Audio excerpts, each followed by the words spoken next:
After losing billions of dollars, Obinna returned to his village with nothing but a small travel bag and a broken heart.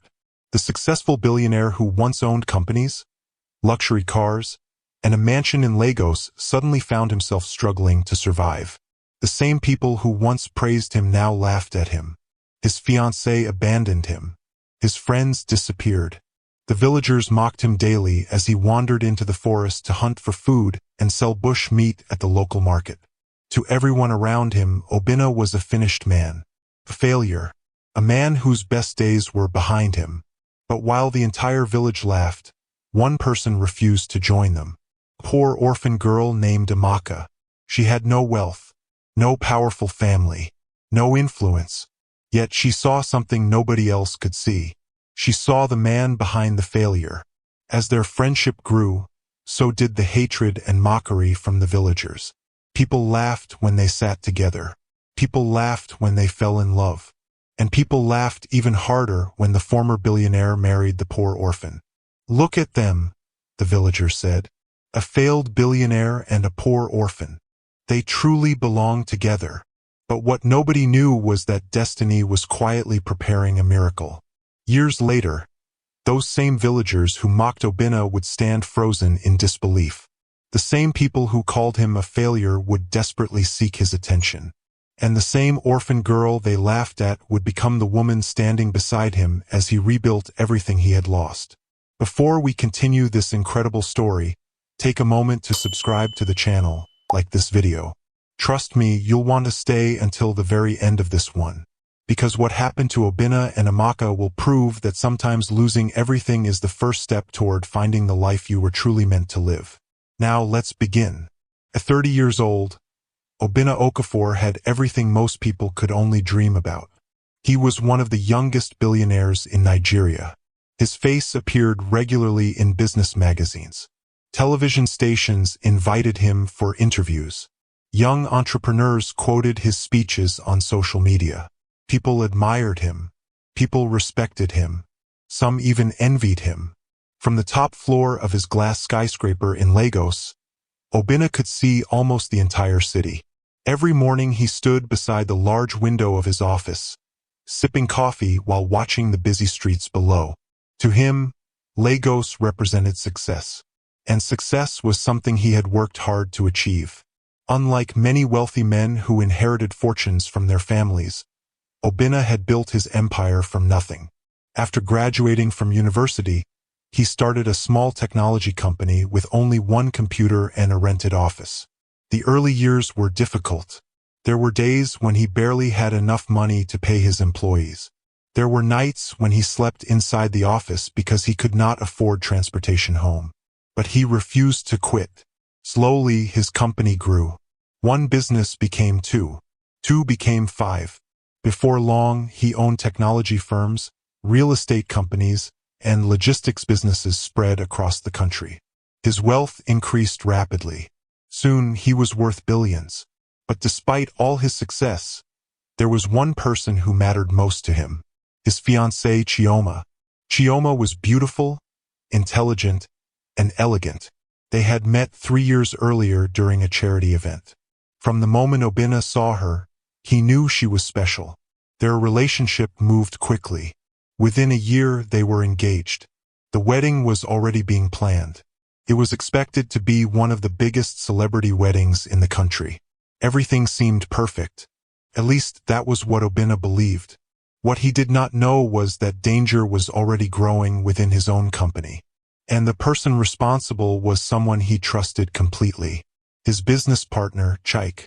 For nearly 8 years, Chaik had worked beside him. They had started several projects together. Obinna treated him like a brother. He trusted him with financial records, company accounts, and major business decisions. Because of that trust, Obinna never suspected that Chaik was secretly stealing from him. Month after month, Chaik transferred money into hidden accounts. He forged signatures. He manipulated documents. He created fake investments and fake expenses. Each transaction was carefully hidden. The fraud continued for years without Obinna noticing. Then one morning, everything changed. Obinna arrived at his office as usual. His secretary rushed toward him immediately. Her face was pale. "Sir, we have a problem." Obina frowned. "What happened?" "The investors are here." "Okay." "They are demanding answers." Obina felt a strange feeling in his stomach. "What answers?" "They say millions of dollars are missing." His heartbeat quickened. "What?" The secretary swallowed nervously. "The board members are waiting inside the conference room." Obina walked quickly toward the room. The moment he entered, he knew something was terribly wrong. Several investors sat around the large table. Some looked angry. Others looked shocked. A thick stack of financial documents lay in front of them. One elderly investor stood immediately. "Obina, explain this." He pushed the documents across the table. Obina picked them up. As he scanned through the pages, confusion filled his face. The numbers made no sense. Massive amounts of money had disappeared. Millions, then tens of millions, then hundreds of millions. It was impossible. "These figures are wrong," Obina said. "They are not wrong," another investor replied coldly. "The audit confirms everything." Obina shook his head. "No, there must be a mistake." But there was no mistake. Within days, investigators uncovered the truth. The missing funds were real. The forged documents were real. The financial damage was enormous. And because many of the transactions carried Obina's forged signature, authorities initially believed he was responsible. News spread rapidly. Television stations covered the scandal. Newspapers published front-page headlines. Social media exploded with speculation. The businessman who had inspired millions was suddenly being accused of fraud. Investors panicked. Business partners withdrew. Banks demanded repayment of loans. The company's stock value collapsed. Employees feared for their jobs. Obina's entire world began falling apart. Meanwhile, Chaik had vanished. No one could find him.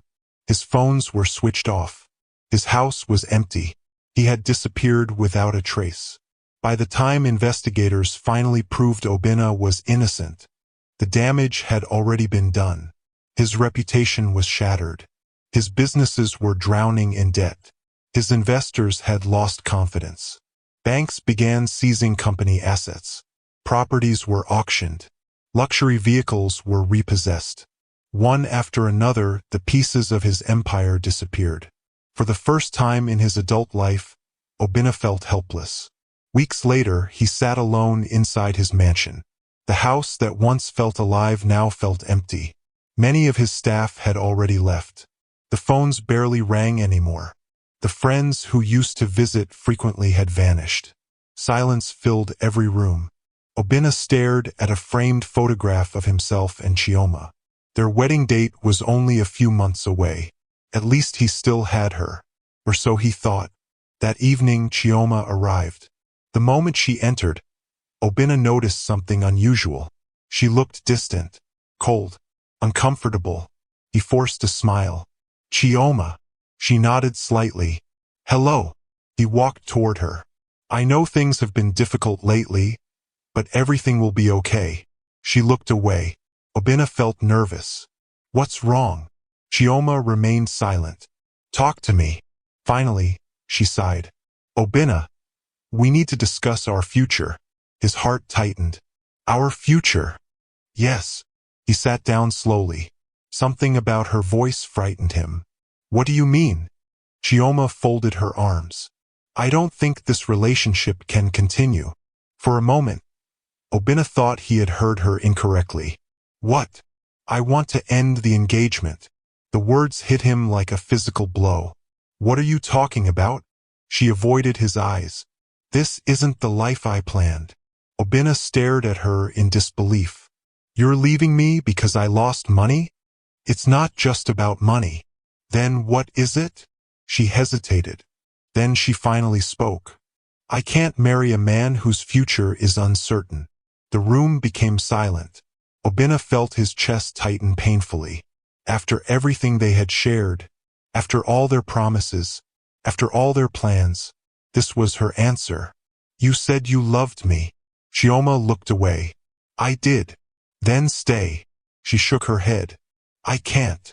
Tears filled Obina's eyes. Not because of the lost businesses. Not because of the seized properties.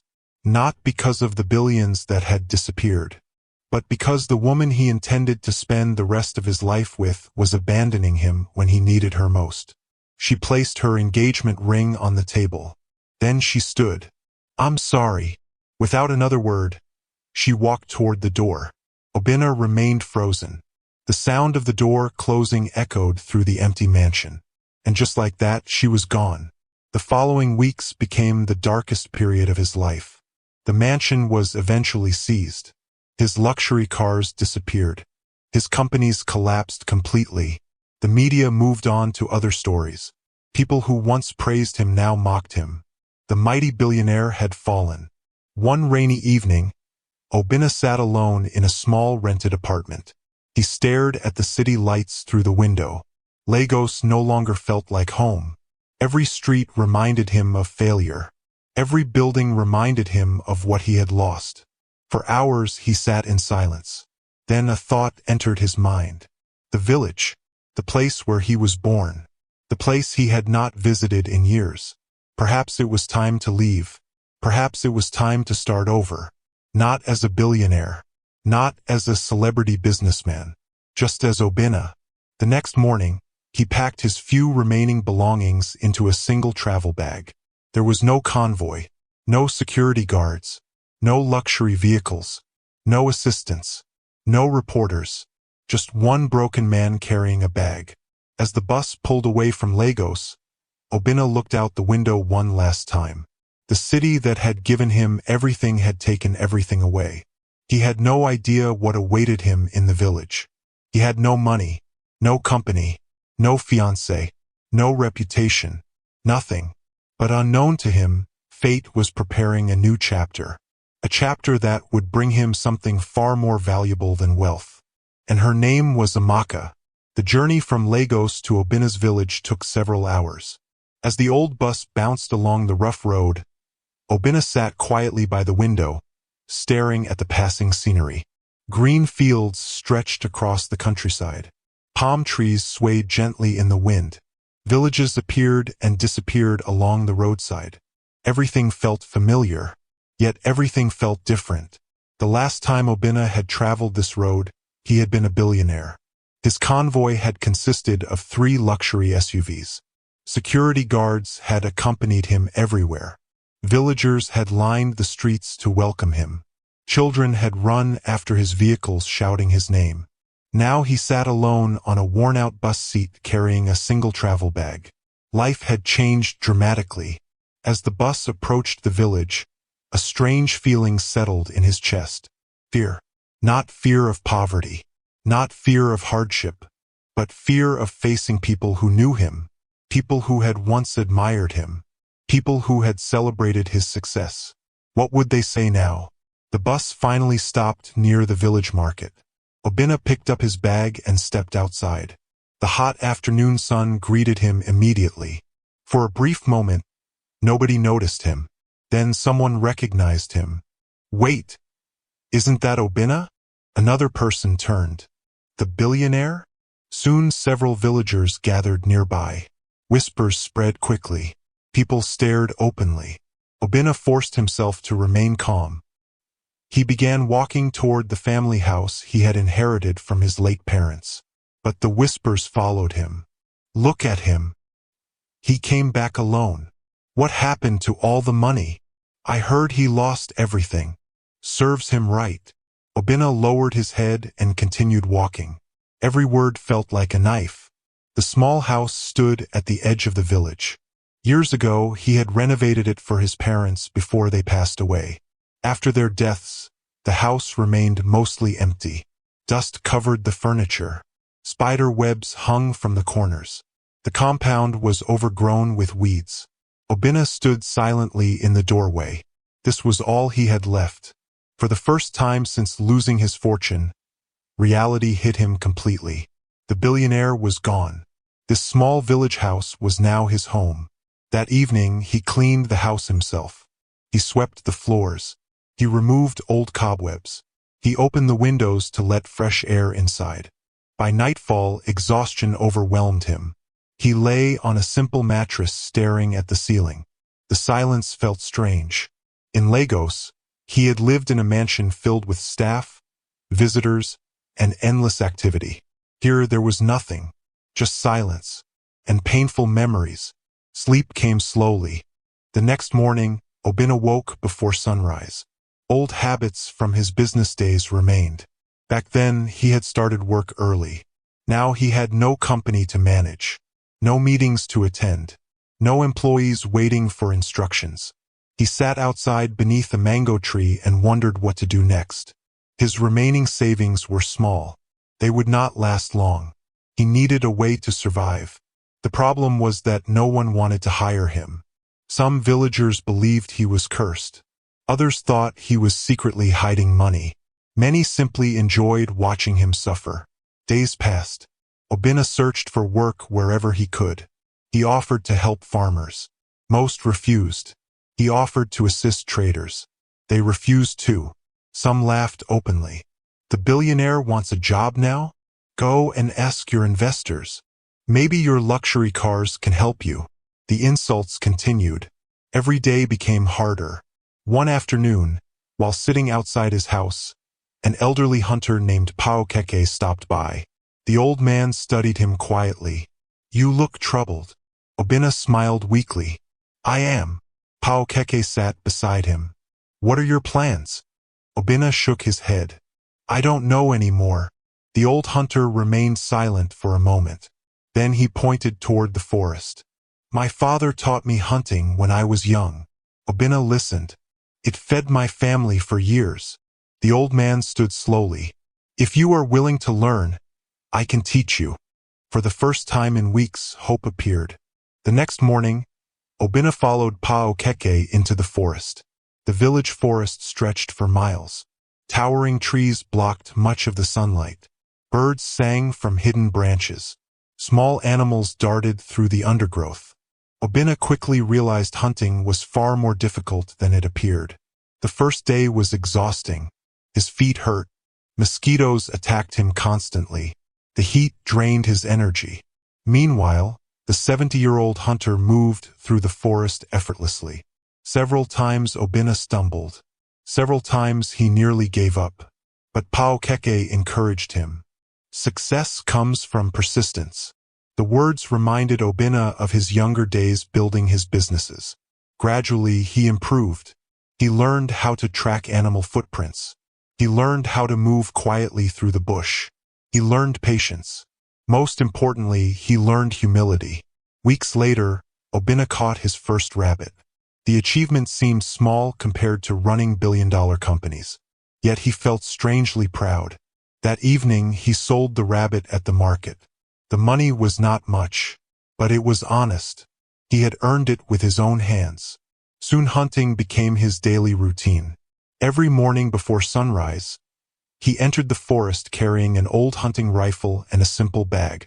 Sometimes he returned with rabbits. Sometimes with antelope. Sometimes with nothing at all. The income was modest, but it was enough to survive.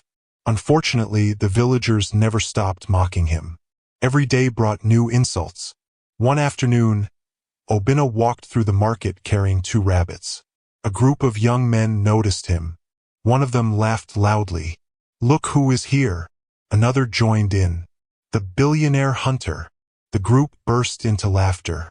Obinna kept walking, but they followed him. How much for the rabbits? Can we pay in company shares? More laughter erupted. Several traders nearby joined the mockery. The mighty businessman now sells bush meat. What a fall! Obinna clenched his fists. Part of him wanted to respond. Part of him wanted to remind them of everything he had achieved. But another part of him was simply tired. So he continued walking. The laughter followed him all the way home. That night, he sat alone outside his house. The moon hung brightly overhead. The village was quiet, yet his mind was filled with noise, memories, regrets, pain. He thought about Chioma. He thought about his companies. He thought about the life he had lost. For a moment he questioned everything. Had all his hard work been meaningless? Had his success been an illusion? Perhaps the villagers were right. Perhaps he truly was a failure. The thought hurt deeply. Suddenly, he heard footsteps approaching. He looked up. An elderly woman from the village stood nearby carrying a basket. She smiled kindly. "Good evening." "Good evening, Mama." The woman hesitated. "I bought one of your rabbits yesterday." Obina nodded. "Thank you. My grandchildren enjoyed it." For the first time in weeks, someone had spoken to him without mockery. The woman smiled again. "You are a good man." Then she continued walking. The conversation lasted less than a minute. Yet it stayed with him. Not everyone hated him. Not everyone judged him by his bank account. The realization gave him strength. The following weeks passed. Obina continued hunting. The villagers continued laughing. Life settled into a difficult routine. Then one morning, something unexpected happened. After returning from the forest with several rabbits, he arrived at the market. As usual, some people laughed. As usual, others whispered. But among the crowd stood a young woman he had never spoken to before. She appeared to be around 25 years old. Her dress was simple and worn. She carried a basket of vegetables on her head. Unlike everyone else, she wasn't laughing. She simply watched him quietly. Her eyes held something unusual. Kindness. Obina barely noticed her before continuing his work. He sold most of the rabbits and prepared to leave. Then he heard a gentle voice behind him. "Excuse me." He turned. The young woman stood there holding a small cloth purse. "I would like to buy one rabbit." Her smile was warm and sincere. No mockery, no pity, just respect. Obina handed her the rabbit. She paid carefully, counting every coin. It was obvious she did not have much money. Yet she smiled brightly. "Thank you." Obina nodded. "You're welcome." For a moment, neither moved. Then she spoke again. "You're Obina, right?" He hesitated. Most people used his name only to mock him. "Yes." The young woman smiled. "My name is Amaka." Something about her voice felt comforting, peaceful. Before leaving, she said words he had not heard in a very long time. "You're working hard. I respect that." Then she walked away. Obina stood frozen. The market noise faded into the background. For months, people had laughed at him. For months, people had treated him like a failure. Yet this stranger had offered him something priceless. Respect. As he watched her disappear into the crowd, he had no idea that the young orphan named Amaka was about to change his life forever. After meeting Amaka at the market, Obina found himself thinking about her more than he expected. It wasn't because she was extraordinarily beautiful, although she possessed a natural beauty that needed no expensive clothes or jewelry to shine. It wasn't because she was wealthy or influential. In fact, she was neither. What stayed in his mind was her kindness. For months, almost everyone in the village had treated him like a joke. People laughed when they saw him carrying hunting equipment. They whispered behind his back. Some openly mocked him whenever he walked through the market. But Amaka had done something different. She had shown him respect. A simple gesture. Yet it had meant more to him than she could possibly imagine. The following morning, Obina returned to the forest before sunrise. The cool air brushed against his skin as he walked beneath the towering trees. Birds sang from hidden branches while insects buzzed through the undergrowth. Normally, he focused entirely on hunting. Today, however, his thoughts kept drifting back to the young woman. Amaka. He smiled slightly as he remembered her warm voice.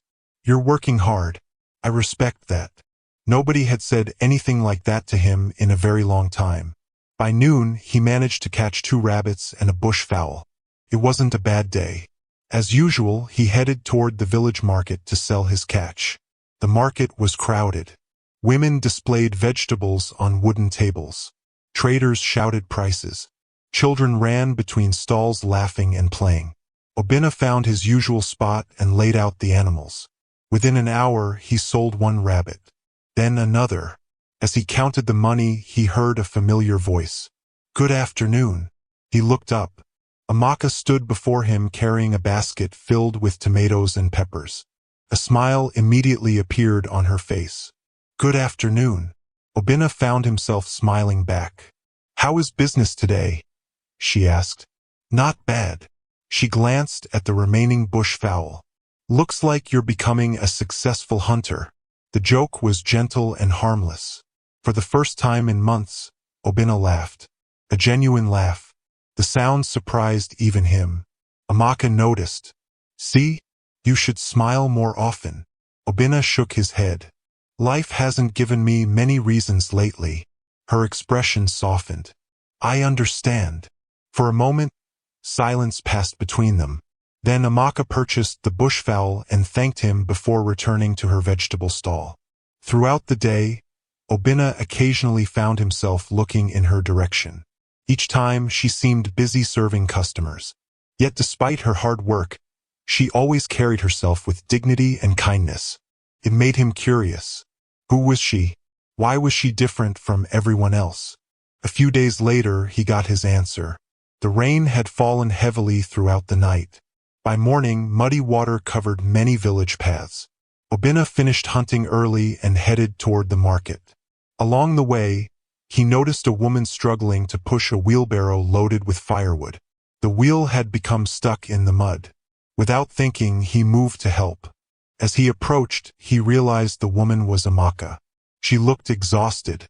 Sweat covered her forehead despite the cool weather. "Need help?" Obinna asked. Amaka looked up. A smile appeared immediately. "I won't refuse." Together, they pushed the wheelbarrow free. After several minutes of effort, it finally rolled onto firmer ground. Amaka wiped her forehead. "Thank you." "You're welcome." Obinna looked at the heavy load. "Where are you taking all this?" "To the market." "You sell firewood too?" She nodded. "Vegetables don't always bring enough money." The answer surprised him. He glanced at her worn clothing and simple sandals. For the first time, he noticed how old they were. Yet she never complained, never asked for pity, never acted bitter. As they walked together toward the market, Obinna finally asked the question that had been bothering him. "Do you live with your family?" The smile on Amaka's face faded slightly. "No. I'm sorry." She shrugged gently. "It's okay." "What happened?" For a moment, she remained silent. Then she spoke quietly. "My parents died when I was 10 years old." Obinna felt his chest tighten. "My father was involved in a road accident." She looked ahead. "My mother became sick shortly afterward." The pain in her eyes was impossible to miss. "She didn't survive." Obinna didn't know what to say. "I was sent to live with relatives." Her voice became softer. "They treated me more like a servant than family." The story sounded painfully familiar. Life had not been kind to Amaka, yet somehow she remained gentle. Somehow she still smiled. Somehow she still believed in kindness. By the time they reached the market, Obinna's respect for her had grown tremendously. That evening, he couldn't stop thinking about her story. Compared to what she had endured, perhaps his own suffering wasn't unique.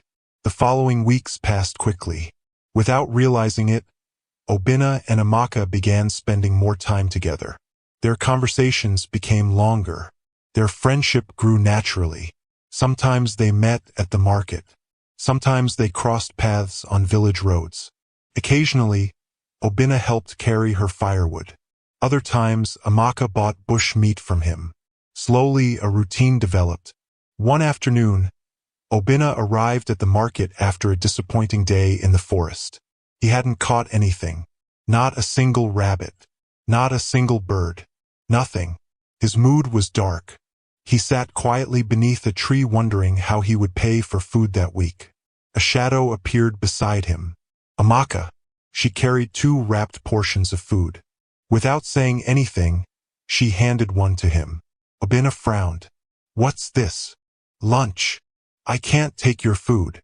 "You can." "No." Amaka sat beside him. "Then let's share it." Before he could protest, she opened the package. The aroma of rice and vegetable stew filled the air. Obina's stomach growled immediately. Amaka laughed. I think your stomach already agreed. Reluctantly, he accepted. As they ate together beneath the tree, something unusual happened. For the first time since losing everything, Obina felt peaceful.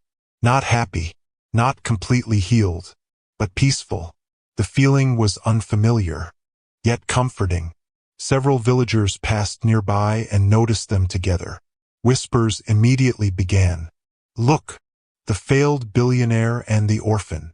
What a pair! They laughed as they continued walking. Obina's face darkened, but Amaka simply continued eating. Doesn't it bother you? He asked. What? What people say? Amaka shrugged. People always talk. They insult you too. They insult everyone. Her answer surprised him. Don't you get angry? Sometimes. She smiled slightly. But if I spend my life worrying about people's opinions, when will I have time to live my own life? Obina stared at her. The simplicity of her wisdom amazed him. For years, he had built companies worth billions. He had negotiated major contracts. He had spoken before powerful investors. Yet this young orphan seemed to understand life better than many successful people. As the weeks turned into months, their friendship deepened further. Obina began looking forward to seeing her each day. Without realizing it, she had become the brightest part of his life. Then one evening, something happened that changed everything. The village held its annual cultural festival. People gathered in the town square. Music played loudly. Traditional dancers performed. Food vendors filled the area. The celebration attracted villagers from surrounding communities. Obina rarely attended social events anymore, but Pao Keke convinced him to go. You spend too much time alone, the old hunter said. Reluctantly, Obina agreed. As he walked through the crowded square, he noticed people staring. Some still whispered. Some still mocked him. But the insults no longer hurt as much as before. Then he saw her. Amaka. She stood near one of the food stalls wearing a simple blue dress. The dress was inexpensive, yet she looked beautiful. For a moment, Obina found himself unable to look away. Amaka noticed him and smiled. The smile instantly brightened his evening. You're here, she said. I could say the same. They spent much of the festival together. They watched dancers. They listened to music. They laughed about childhood memories. Hours passed unnoticed. As night fell, colorful lanterns illuminated the square. The atmosphere felt magical. At one point, they stood quietly watching a group of children perform traditional dances. Neither spoke. Neither needed to. The silence felt comfortable, natural, peaceful. Then Amaka turned toward him. You know something? What? You've changed. Obina frowned. Changed? When you first returned to the village, you always looked sad. He remained silent. You looked like someone carrying the weight of the world. And now, she smiled. Now you smile sometimes. Obina laughed softly. Only sometimes? Maybe twice a week. They both laughed. Yet deep inside, Obina knew she was right. He had changed. Little by little. Day by day. And much of that change was because of her.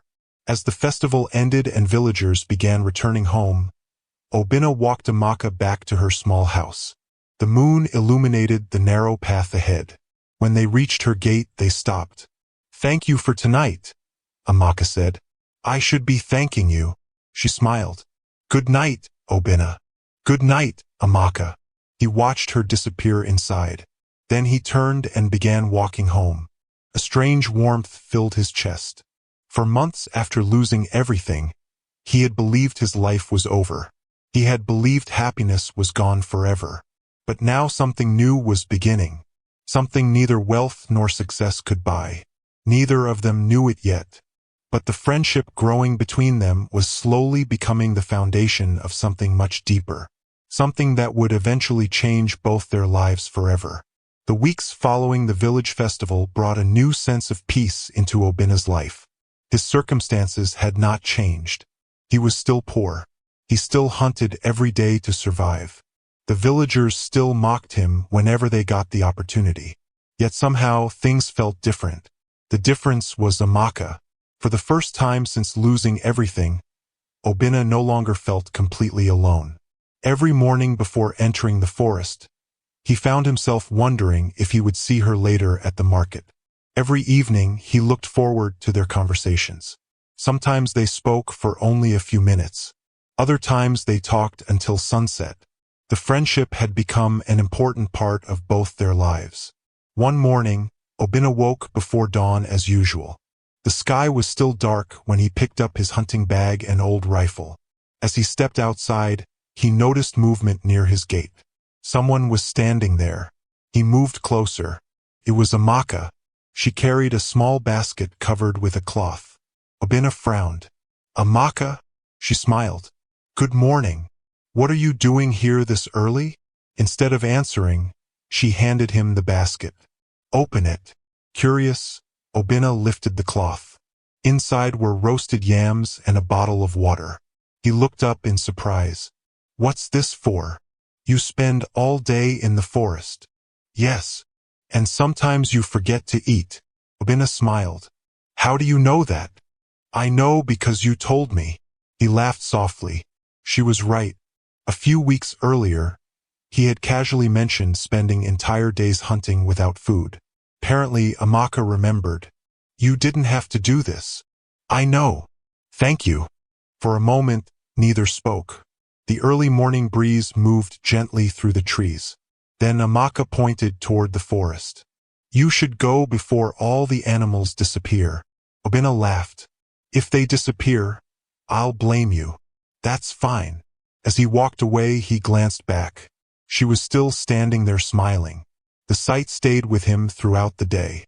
Deep in the forest, while waiting quietly near a game trail, he found himself thinking about how unusual Amaka was. Most people cared about what he used to be. Amaka cared about who he was now. The difference meant everything. That afternoon, Obina returned from hunting carrying 2 rabbits. As he approached the market, he noticed a small crowd gathered around Amaka's vegetable stall. At first, he thought business was going well. Then he heard shouting. His smile disappeared. A wealthy trader named Mama Ngozi stood in front of Amaka. The older woman looked furious. "You call these fresh tomatoes?" "They are fresh," Amaka replied calmly. "Are you calling me a liar?" "No, Mama." Several villagers watched the argument with interest. Mama Ngozi picked up a tomato. "This one has a small bruise." Amaka nodded. "I can replace it." But the woman continued shouting. Obina quickly realized the issue wasn't really about tomatoes. Mama Ngozi simply enjoyed bullying people she considered beneath her. And as an orphan, Amaka was an easy target. Obina stepped forward. "Is there a problem?" Mama Ngozi turned. Immediately, her face twisted with contempt. "Oh, look who came to help." Several people laughed. The failed billionaire. Obina ignored them. He focused on Amaka. "Are you okay?" She nodded. "I'm fine." Mama Ngozi scoffed. "Of course you would defend each other." More laughter followed. The poor orphan and the poor hunter. Obina felt anger rising inside him. But before he could respond, Amaka gently touched his arm. The simple gesture stopped him. She shook her head slightly. "Don't." Obina understood. Arguing would accomplish nothing. Eventually, Mama Ngozi left after receiving a replacement tomato. The crowd dispersed. Once they were alone, Obina looked at Amaka.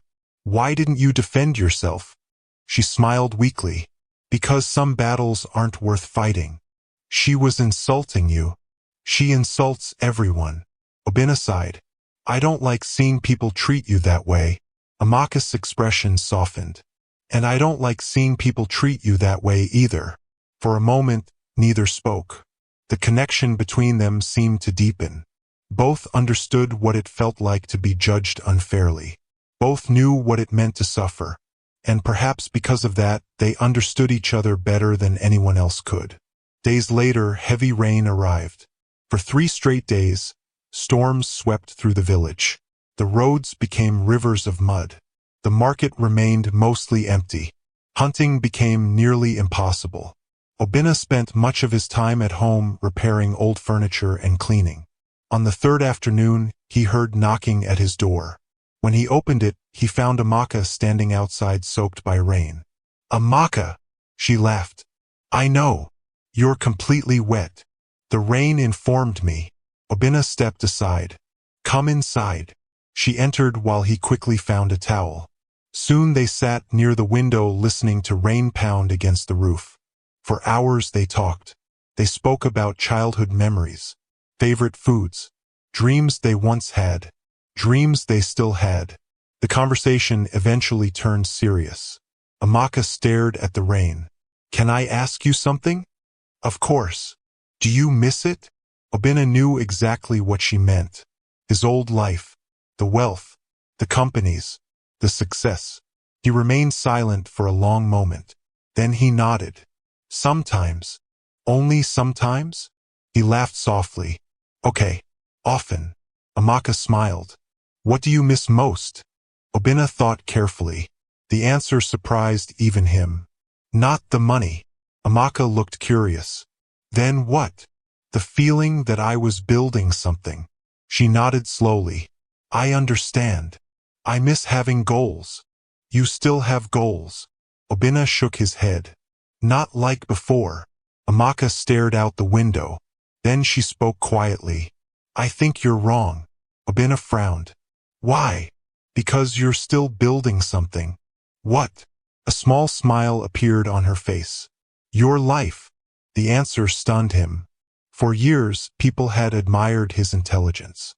Investors respected his decisions. Business leaders sought his advice. Yet this simple village girl continually saw things he overlooked. That evening, after Amaka left, her words remained in his mind.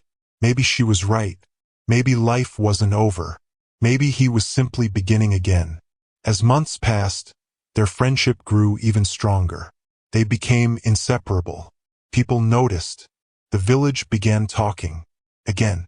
One afternoon, several women gathered near a well discussing them. "I see those two together every day." "Of course. The hunter and the orphan." Another woman laughed. "Who else would want either of them?" The group burst into laughter.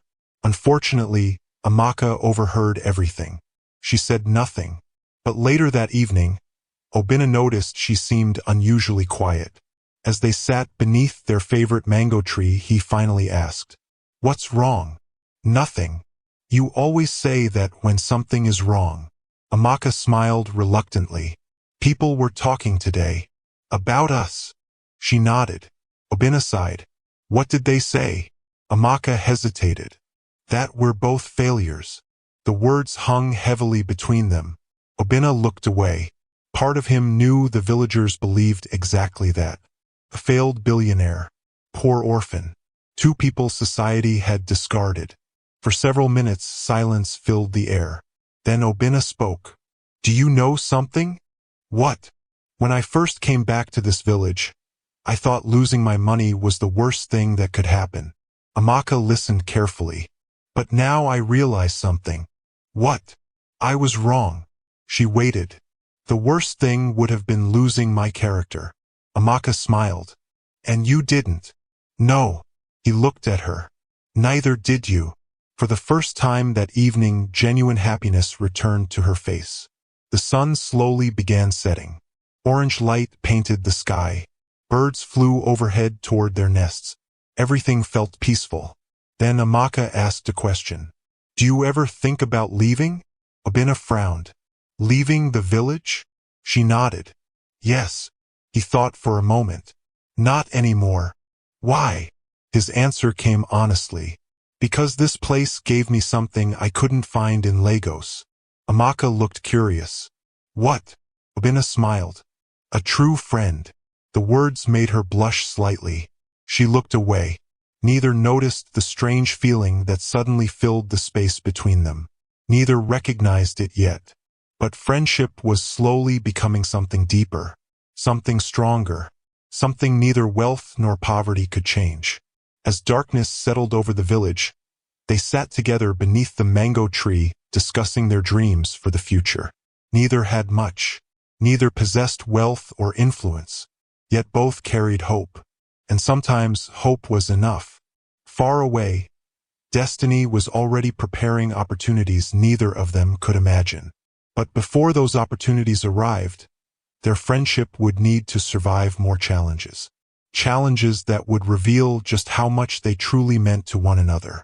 And with each passing day, the bond between Obinna and Amaka grew stronger than ever before.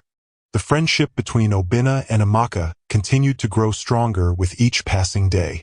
Neither of them planned it. Neither of them expected it. It simply happened naturally.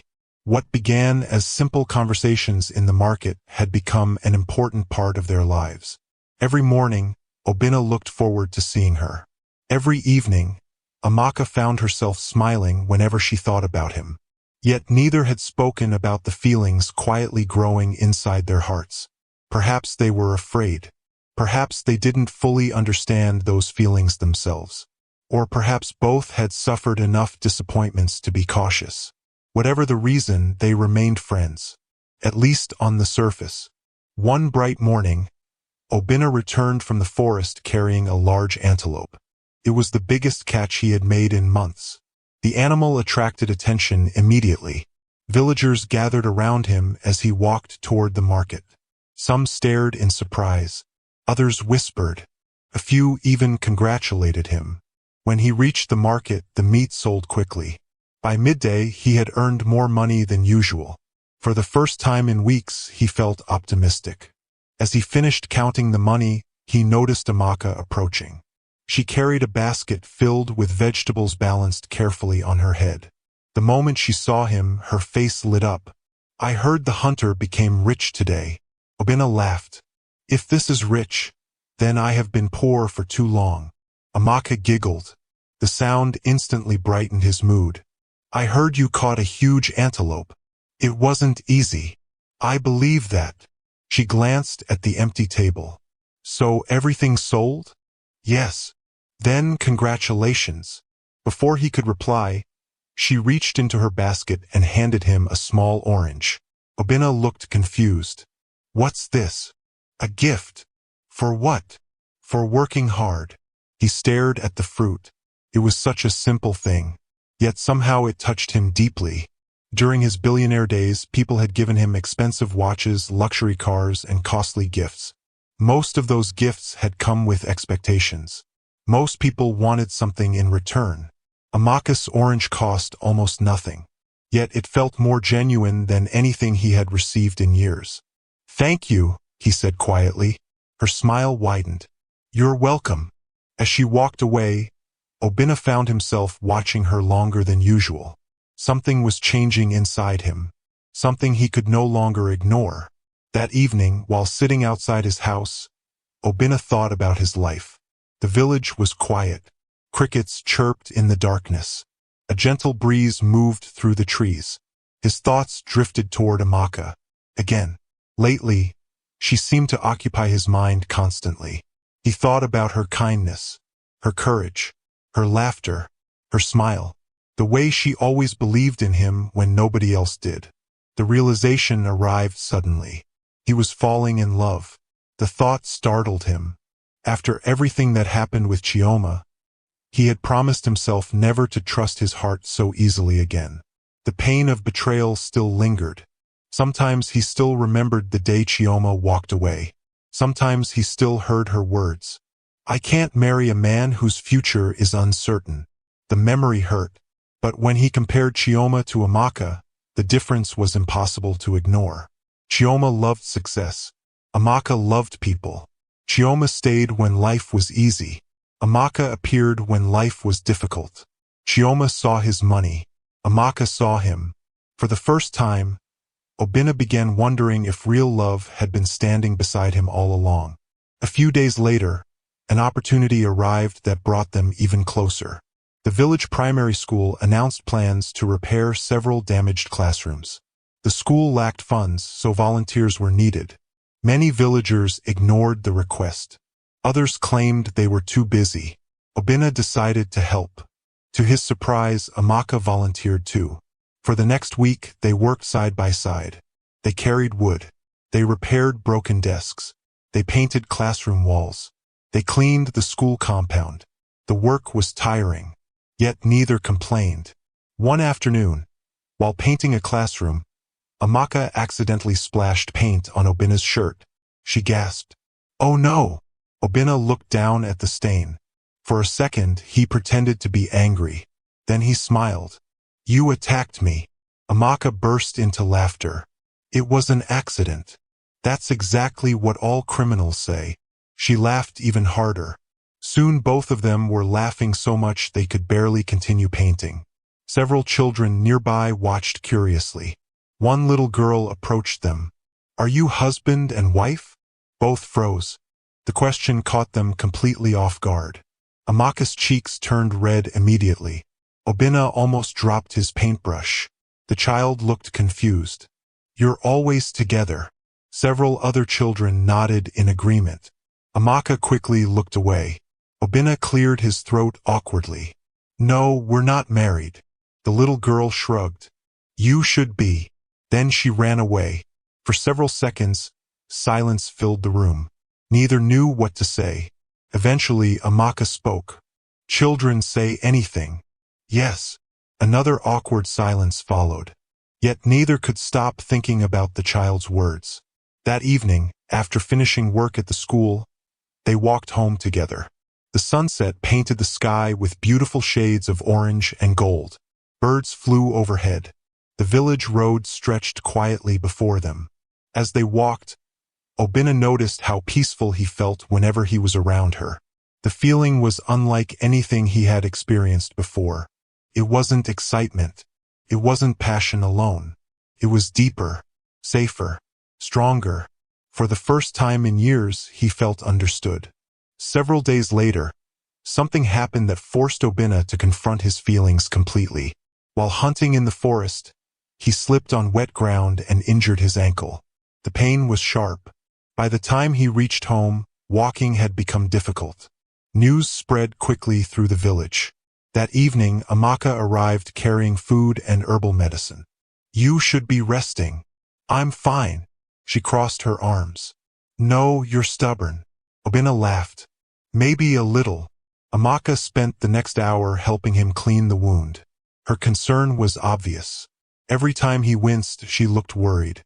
Every time he tried to stand, she told him to sit down.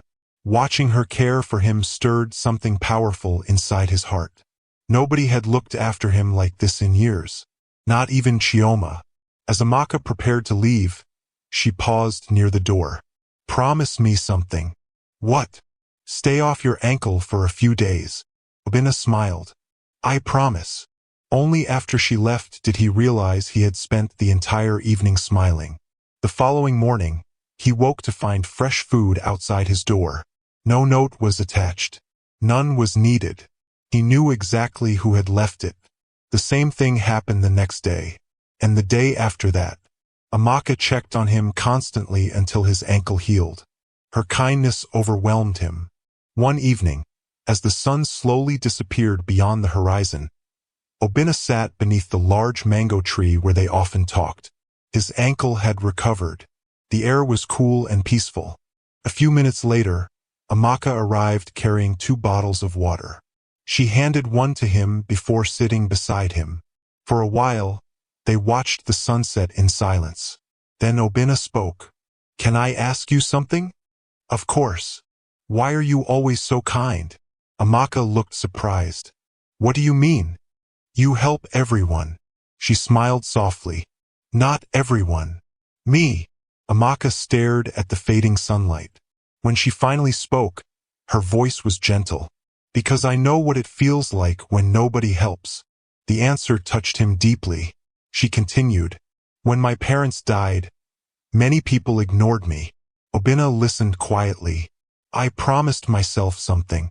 "What?" "If I ever had the chance to make someone's life easier, I would." Tears almost formed in Obinna's eyes. The simplicity of her heart amazed him. For years he had searched for intelligent business partners, powerful connections, important relationships. Yet the most valuable person he had ever met was sitting beside him under a mango tree. As darkness slowly settled over the village, Obinna finally opened his heart. He told her things he had never shared before.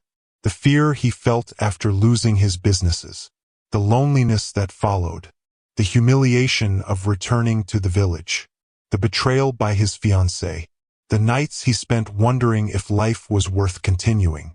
Amaka listened quietly. She never interrupted. She never judged. She simply listened. When he finished speaking, silence filled the air. For a long moment, neither moved. Then Amaka turned toward him. The moonlight illuminated her face. Her eyes were filled with compassion. Obinna, yes, your wealth never made you valuable. He looked at her. Your character did. The words struck him like lightning. For months, he had believed his value came from success, from achievements, from money, from status. But Amaka saw something different. She saw the man beneath the titles, the man beneath the wealth, the man beneath the failure. And she still respected him, still believed in him, still cared about him. At that moment, everything became clear. Obinna finally understood what his heart had been trying to tell him. He loved her, not because she was beautiful, not because she was kind, not because she stood beside him when others walked away. Though all those things mattered, he loved her because she saw him completely and chose to stay. The realization filled his heart with warmth unlike anything he had ever experienced. As they sat together beneath the stars, neither spoke about love. Not yet, but something had changed, something important. Something irreversible. For the first time since losing everything, Obinna wasn't thinking about his past. He wasn't thinking about the businesses he lost. He wasn't thinking about Chioma. He wasn't thinking about failure.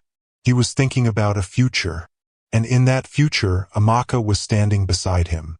The friendship that began in the market had blossomed into something much deeper, something stronger, something beautiful. And very soon, Obinna would find the courage to tell her exactly how he felt. After that evening beneath the mango tree, Obinna's life changed completely. Nothing around him was different. His small house remained the same. His hunting routine remained the same.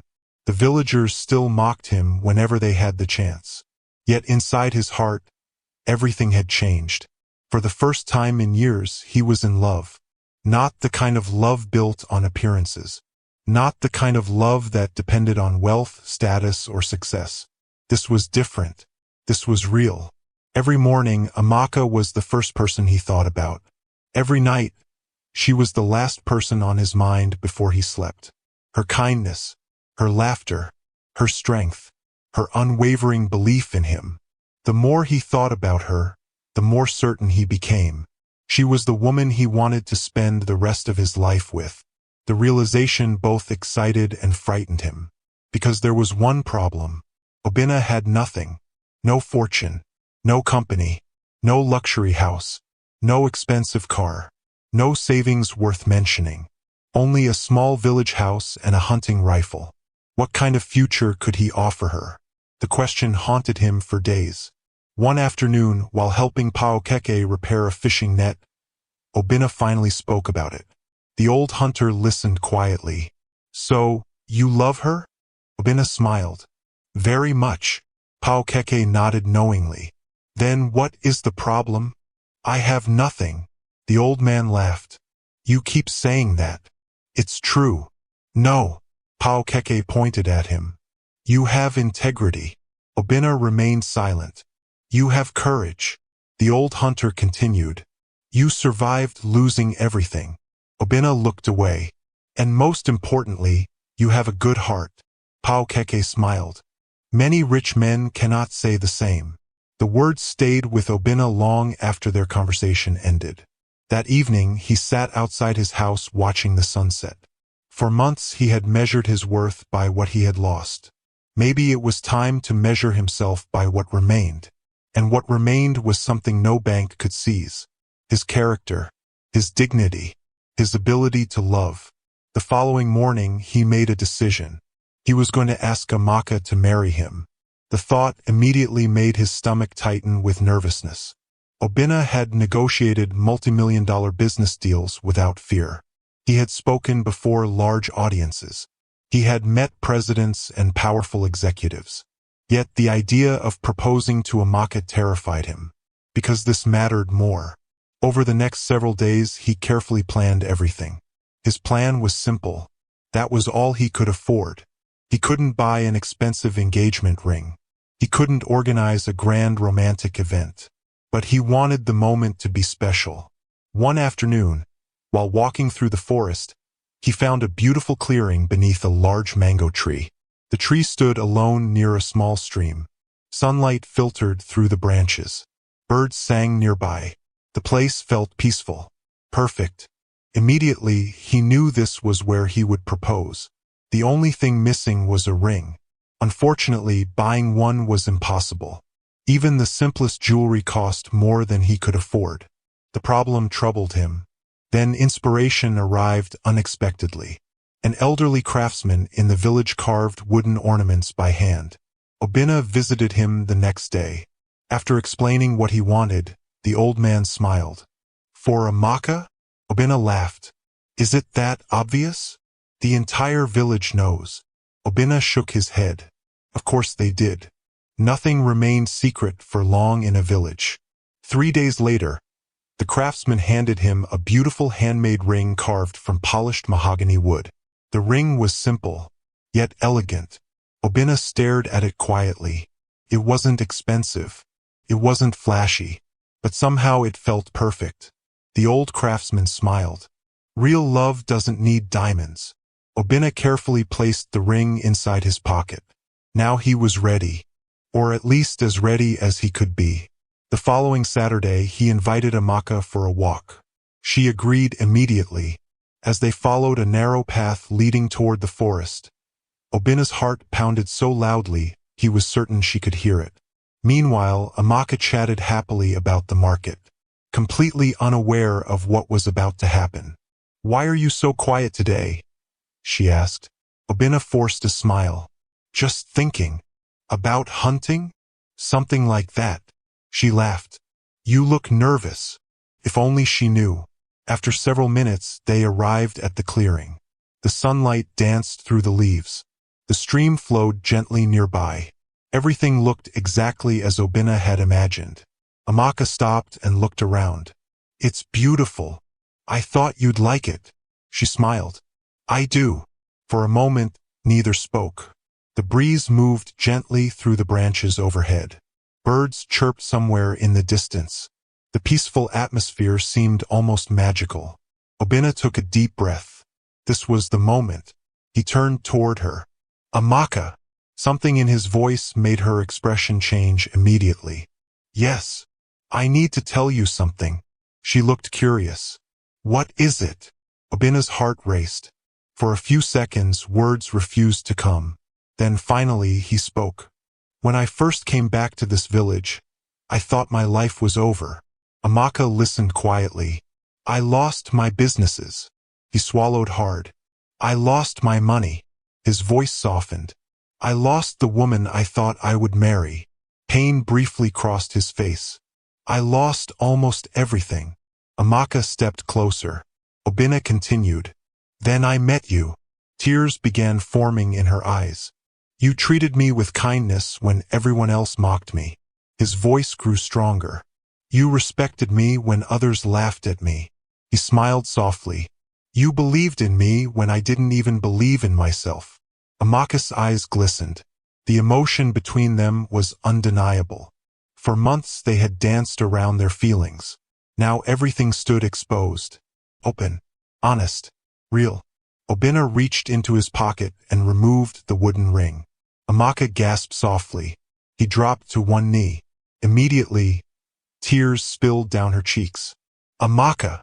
His voice trembled. I have no wealth. More tears flowed. I have no luxury house. She covered her mouth. I have no expensive gifts. The wooden ring rested in his hand. All I have is my heart. For a moment, silence filled the clearing. Even the birds seemed quiet. Then Obinna asked the question that would change both their lives forever. "Will you marry me?" Amaka burst into tears. Not tears of sadness. Tears of overwhelming happiness. For several seconds, she couldn't speak. She simply stared at him. At the man who had lost everything. The man who had fought through humiliation and heartbreak. The man whose character remained strong despite all his suffering. The man she loved. Finally, she nodded. Yes. Obinna's heart nearly stopped. Amaka laughed through her tears. Yes. He stood quickly. You mean it? She laughed again. Of course I mean it. The next moment they embraced. Neither cared about the world around them. Neither cared about money. Neither cared about the future. They only cared about each other. After a few moments, Obinna gently placed the wooden ring on her finger. Amaka admired it immediately. It's beautiful. Obinna smiled sheepishly. It's not much. She shook her head. It's perfect. Then she surprised him. Do you know why? Why? Because you made it special. The words touched him deeply. For the rest of the afternoon, they remained near the stream talking about their future. A future that suddenly felt bright. A future they would face together. Eventually, they returned to the village. Unfortunately, news traveled faster than they did. By the time they arrived, people already knew. Someone had apparently seen the proposal. And the reactions were exactly what they expected. The next morning, the market buzzed with gossip. The orphan accepted? Can you believe it? A group of women laughed loudly. Of course she accepted. Another woman joined in. Who else would marry a failed billionaire? The group burst into laughter. Nearby, several men shared similar opinions. The poor orphan and the poor hunter. What a perfect match. They belong together. Everywhere they went, whispers followed them. Mockery, laughter, insults. Yet something was different this time. Neither Obinna nor Amaka seemed bothered. Because unlike before, they faced the criticism together. One afternoon, while sitting beneath their favorite mango tree, Amaka laughed as another villager made a rude comment. Obinna looked surprised. You're laughing? Yes. Why? Amaka smiled. Because they're wrong. About what? She held up her hand, admiring the wooden ring. They think we're poor. Obinna looked confused. We are poor. She shook her head. No. What do you mean? Amaka looked into his eyes. We may not have money. Her smile widened. But we have each other. For a moment, Obinna couldn't speak. The simple truth of her words overwhelmed him. Money could disappear. Businesses could fail. People could betray you. But genuine love was priceless. As the sun slowly set behind the village, they sat together watching the sky turn gold and orange. The future remained uncertain. Challenges still lay ahead. Neither knew what tomorrow would bring. But for the first time in a very long time, neither was afraid. Because whatever happened next, they would face it together. And somewhere beyond the horizon, destiny was already preparing a miracle neither of them could imagine. A miracle that would soon change their lives forever. The news of Obinna and Amaka's engagement spread through the village faster than wildfire. By the following morning, everyone was talking about it. At the market, at the village square, at the stream where women fetched water. Even inside small family compounds. Everywhere people gathered, the same conversation could be heard. The former billionaire is marrying the orphan. What a strange couple. A failed billionaire and a poor orphan. They truly belong together. Many people laughed whenever the topic came up. Some shook their heads in disbelief. Others treated the engagement as entertainment. Unfortunately, Obinna and Amaka heard most of it. Yet neither allowed the criticism to destroy their happiness. They had already survived worse. Obinna had lost billions. Amaka had lost her parents. Compared to those hardships, village gossip seemed small. Still, preparing for a wedding without money was not easy. One evening, they sat beneath the familiar mango tree discussing their plans. Obina stared at the ground. I wish I could give you a better wedding. Amaka immediately shook her head. Why? You deserve one. She smiled softly. According to who? Obina looked at her. You. Amaka laughed. I never asked for a big wedding. You deserve one anyway. She reached for his hand. Obina. He looked up. The wedding isn't important. It isn't. No. She squeezed his hand gently. The marriage is. The simple statement silenced him. Once again, Amaka reminded him what truly mattered. She always seemed to do that. The following weeks were spent preparing as best they could. There was no wedding planner, no expensive decorations, no designer outfits, no luxury venue. Instead, neighbors who cared about them offered small contributions. Pao Keke donated several wooden chairs. An elderly woman volunteered to cook soup. A local tailor agreed to sew simple wedding clothes at a reduced price. A group of village children gathered flowers from nearby fields. The generosity touched both Obina and Amaka deeply. Not everyone in the village mocked them. A few people genuinely wanted to see them happy. One afternoon, while helping arrange chairs for the ceremony, Obina noticed Pao Keke smiling. What? The old hunter chuckled. You remind me of your father. Obina paused. My father. He loved your mother the same way. A warm smile appeared on Obina's face. They were happy. Pao Keke nodded. Very happy. The old man's expression grew thoughtful. Your father wasn't rich when he married her either. Obina listened carefully. But they built a wonderful life together. The words filled him with hope. Perhaps he and Amaka could do the same. Perhaps happiness truly had little to do with money. A few days before the wedding, something unexpected happened. As Obina returned from hunting, he noticed several young men standing outside his house. The moment they saw him, they began laughing. One of them pointed toward the old building. Future mansion of the billionaire. The others burst into laughter. Another added, make sure the bride doesn't get lost inside all those empty rooms. More laughter followed. Years earlier, insults like that would have angered Obina. Now he simply smiled. The young men looked surprised. Aren't you angry? Obina shook his head. No. Why not? He thought about Amaka. Then he smiled again. Because I'm happy. The answer confused them. Without another word, he walked inside his house. The laughter behind him slowly faded. That evening, he told Amaka what happened. She laughed so hard tears appeared in her eyes.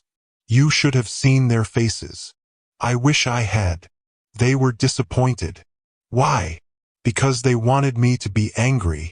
Amaka smiled. They don't understand. Understand what? That happy people are difficult to insult. The wisdom of her words amazed him once again. The day before the wedding finally arrived. The village buzzed with anticipation. Not because people were excited for the couple. Many were simply curious. Some wanted entertainment. Others expected disaster. A few believed Amaka would change her mind at the last minute. One woman confidently announced in the market, no sensible woman would marry a hunter with no future. Unfortunately for her, Amaka overheard the comment. She simply smiled and continued shopping. The woman looked disappointed. Apparently, she had hoped for a reaction. That night, neither Obina nor Amaka slept much. Excitement filled their hearts. So did nervousness. For years, both had dreamed about finding someone who truly loved them. Now that dream was finally becoming reality. As dawn approached, Obina sat outside his house watching the sky brighten. A strange mixture of emotions swirled inside him. Gratitude, joy, hope. For months, he had believed his life was over. Now he was preparing to marry the woman he loved. Life truly was unpredictable. Meanwhile, across the village, Amaka was getting ready. Several elderly women helped her prepare. Her wedding dress was simple, plain white fabric sewn by the village tailor. No expensive jewelry decorated her neck. No luxury accessories completed the outfit. Yet when she looked in the mirror, she smiled. Not because of the dress, because of what the day represented. For the first time in her life, she felt chosen, loved, valued, no longer the forgotten orphan, no longer the lonely girl struggling to survive. Today, she would become someone's wife, someone who genuinely cared about her. The thought brought tears to her eyes. Around mid-morning, villagers began gathering near the small church where the ceremony would take place. The building was modest. The decorations were simple. Flowers lined the entrance. Wooden chairs filled the interior. Nothing about the wedding was luxurious, yet everything about it felt sincere. As guests arrived, whispers immediately spread through the crowd. "Can you believe this? The former billionaire really fell this far." Another person laughed. "At least the bride matches his situation." More laughter followed. Several people attended solely because they wanted to witness what they considered a strange spectacle. A poor orphan marrying a failed billionaire. To them, it seemed almost ridiculous. Inside the church, Obinna waited nervously. His simple suit had been borrowed from a friend. He looked toward the entrance repeatedly. His heart pounded. Suddenly, the music began. Everyone turned. Amaka appeared at the doorway. The entire room fell silent. She wasn't wearing a designer gown. She wasn't covered in expensive jewelry. Yet she looked beautiful, radiant, confident, happy. As she slowly walked toward him, Obinna felt his eyes filling with tears. Nothing else mattered. Not the whispers, not the laughter, not the judgment. Only her. The woman who stood beside him when everyone else walked away. The woman who believed in him when he had lost faith in himself. The woman who taught him that true worth had nothing to do with wealth. As Amaka reached the front of the church, their eyes met. Both smiled. The ceremony began. The pastor spoke about love, about commitment, about faithfulness during difficult times. Every word seemed written specifically for them. Then came the vows. When it was Obinna's turn, he took a deep breath. His voice trembled slightly. "Amaka, when I lost everything, I believed my life was finished." Several people listened quietly. "Then God brought you into my life." Tears appeared in Amaka's eyes. "You gave me hope when I had none." His voice grew stronger. "You reminded me who I was." A tear rolled down his cheek. "And I promised to spend the rest of my life loving and honoring you." By the time he finished, many people in the church had become emotional. Then it was Amaka's turn. She smiled through her tears. "Obinna, people see a failed billionaire." The room became silent. "I see a good man." Several villagers lowered their eyes. "You taught me that true strength comes from character." Her voice shook with emotion. "And I promise to stand beside you no matter what happens." Not a single person laughed now. The sincerity of their love was impossible to ignore. Moments later, they exchanged rings. The simple wooden ring remained on Amaka's finger. A matching ring rested on Obinna's hand. Then came the words they had been waiting to hear. "I now pronounce you husband and wife." The church erupted with applause. Some guests clapped politely. Others clapped enthusiastically. A few even wiped tears from their eyes. Obinna and Amaka shared their first kiss as husband and wife. The applause grew louder. For the first time that day, the laughter and mockery disappeared completely. Even the harshest critics could see something undeniable. Their love was real. After the ceremony, a modest reception took place beneath a large canopy near the church. The food was simple: rice, soup, stew, soft drinks. Nothing extravagant. Yet people ate happily. Music played. Children danced. Guests mingled. Throughout the celebration, many villagers continued making comments. The poor orphan and the failed billionaire. They truly belonged together. But now the words sounded different, almost harmless, because deep down, Obinna and Amaka knew something the villagers did not. Success wasn't measured by bank accounts. It wasn't measured by houses or cars. It wasn't measured by status. True success was finding someone who loved you for who you were. and in that regard they were already rich. As the reception ended and the sun began setting, Obinna and Amaka stood together watching the beautiful evening sky. The future remained uncertain. Money was still scarce. Challenges still existed, but neither felt afraid. They had each other, and that was enough. Neither of them realized it yet, but destiny was already moving behind the scenes. Far beyond their small village, far beyond Nigeria, an opportunity was approaching. An opportunity that would soon change everything. But for now, they simply stood together holding hands. Poor orphan, a failed billionaire, a husband and wife deeply in love. And for the first time in a very long time, both believed the best chapters of their lives were still ahead. The first morning after their wedding, Obinna woke up before sunrise as usual. For a few seconds, he stared at the ceiling, confused by the strange feeling of happiness filling his chest. Then he remembered. He was married. A smile immediately appeared on his face. Turning his head, he saw Amaka sleeping peacefully beside him. The early morning light filtered softly through the window, illuminating her face. For a moment, Obinna simply watched her. After everything he had lost, after all the pain and humiliation, he had somehow gained something far more valuable. Partner, a best friend, a wife. Quietly, he slipped out of bed so he wouldn't wake her. As he stepped outside, the village was still asleep. Birds chirped from nearby trees. The cool morning breeze carried the scent of fresh earth. For the first time in many months, Obinna felt hopeful about the future. The future remained uncertain. Money was still scarce. Life was still difficult. But now he wasn't facing those difficulties alone. A few minutes later, he heard footsteps behind him. Amaka appeared carrying 2 cups of tea. She smiled. "I knew you would wake up early." Obinna laughed. "Old habits." She handed him a cup. The two sat quietly on the wooden bench outside their house.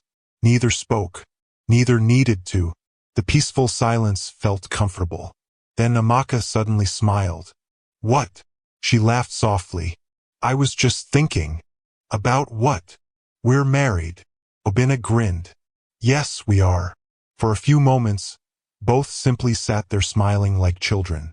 The happiness was simple, pure, real. Over the following weeks, married life settled into a routine. Every morning, Obinna entered the forest to hunt. Every morning, Amaka headed to the market with vegetables, firewood, and sometimes palm fruits she collected. Their income remained small. Some days were good. Some days were terrible. But they worked together, and somehow that made everything easier. One afternoon, Obinna returned from hunting carrying only a single rabbit. It had been a difficult day. The forest was unusually quiet. Most of the animals seemed to have disappeared. As he approached their house, disappointment weighed heavily on him. The rabbit would barely earn enough money for food. When he entered the compound, Amaka immediately noticed his expression. "Tough day." Obinna nodded. "Very." Amaka smiled. "Good." He blinked. "Good." She laughed. "That means tomorrow can only be better." Obinna shook his head. "You always find a way to be positive." "Someone has to." Her optimism made him smile despite his frustration. That evening, they shared a simple meal of yam and vegetable soup. It wasn't much, but they enjoyed every bite. As they ate, they talked about their dreams. Not impossible dreams. Not fantasies. Simple dreams. One day, they hoped to renovate their house. One day, they hoped to own a small farm. One day, they hoped to help orphan children in the village. The dreams were modest, yet they felt meaningful. For the first time in years, Obinna's goals weren't focused on becoming richer. They were focused on building a good life. Peaceful life. A meaningful life. Meanwhile, the villagers continued talking. Some people still mocked them. Others shook their heads whenever they saw the couple. One afternoon, a group of women spotted Amaka walking through the market. "There goes the billionaire's wife." The comment triggered laughter. Another woman added, "What billionaire?" More laughter followed. The hunter. The group continued laughing. Amaka simply smiled and kept walking. The insults no longer affected her. Later that evening, she told Obinna about the incident. To her surprise, he laughed. "They're right." She frowned. "About what?" "I am a hunter." Amaka laughed. "You used to own companies. Now I hunt rabbits." She smiled. "You're still the same man." The words warmed his heart. Perhaps that was why he loved her so much. She never measured people by their circumstances, only by their character. Months passed. The seasons slowly changed. The rainy season arrived once again. Heavy storms frequently swept across the village. Roads became muddy. Business slowed. Hunting became more difficult. One particularly rainy week proved especially challenging. For 4 consecutive days, Obinna returned home almost empty-handed. The little money they had saved began disappearing quickly. Eventually, they reached a point where they had to count every coin carefully. One evening, Obinna sat quietly at the table studying their finances. His face was troubled. Amaka noticed immediately. "What is it?" He sighed. "We're running low." She nodded. "I know." Obinna rubbed his forehead. "I hate this." "What?" "Not being able to provide more." Amaka walked over and sat beside him. Then she placed her hand gently over his. "Look at me." He obeyed. "You are providing. Not enough. Enough for us." Obinna looked away. His pride struggled with the situation. Years ago, he had employed hundreds of people. Now he worried about buying food. The contrast was painful. Amaka seemed to understand exactly what he was feeling. "You know something?" "What?" "I've never cared about your money." He smiled faintly. "I know. I mean it." She squeezed his hand. "The happiest days of my life have happened inside this house." The statement stunned him. Inside this tiny house, this simple life, this humble existence. And yet she genuinely meant every word. At that moment, Obinna realized something important. Happiness and wealth were not the same thing. He had experienced both. And surprisingly, the happiness he felt now seemed deeper. Several weeks later, another challenge arrived. Amaka became sick. At first, it seemed minor. A fever, some fatigue, nothing serious. But after several days, she grew weaker. Concern immediately consumed Obinna. The village clinic required money. Medicine required money. Everything required money. Without hesitation, Obinna sold several valuable items he had been saving. Old tools, a radio, even some hunting equipment, anything necessary. When Amaka discovered what he had done, she became emotional. "You shouldn't have sold those things." Obinna shook his head. "I would sell everything." Tears filled her eyes. "Why?" The answer came instantly. "Because you're my wife." For nearly 2 weeks, Obinna cared for her constantly. He cooked, he cleaned, he fetched water. He stayed beside her whenever she felt weak. The experience reminded Amaka of the countless times she had cared for him. Now their roles were reversed. One evening, after her health finally began improving, she watched him preparing dinner. A smile appeared on her face. "What?" She shook her head. "Nothing." "You keep smiling." "I was just thinking." "About what?" Amaka laughed softly. "I married the right man."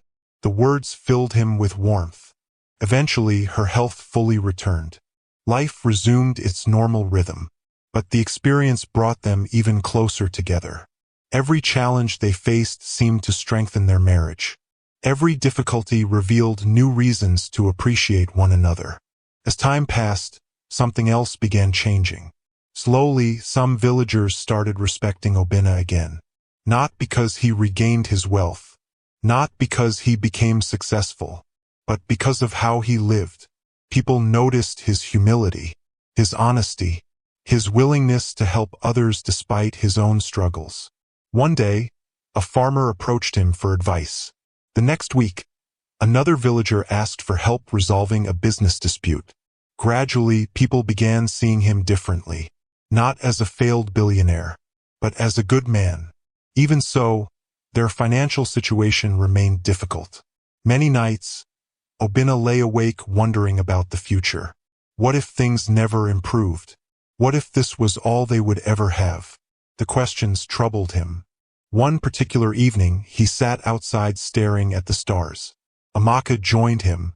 "You look serious," he sighed. "Just thinking. About money?" Obinna laughed.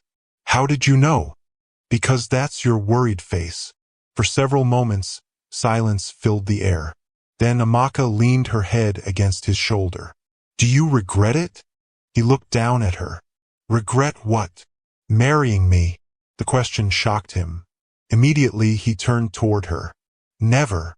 Amaka smiled softly. "Not even once?" "Not even for a second." He lifted her hand and kissed it gently. "You are the best thing that ever happened to me." Tears appeared in her eyes. The stars shone brightly overhead. The night felt peaceful, comforting. Then Amaka spoke again. "Everything will work out." Obinna smiled. "You sound very certain." "I am." "How?" She looked toward the sky. "Because life doesn't stay the same forever." Neither of them knew just how true those words would soon become. Far away, thousands of miles beyond their village, events were already unfolding. People were reading about Obinna's past achievements. People were studying the story of his rise and fall.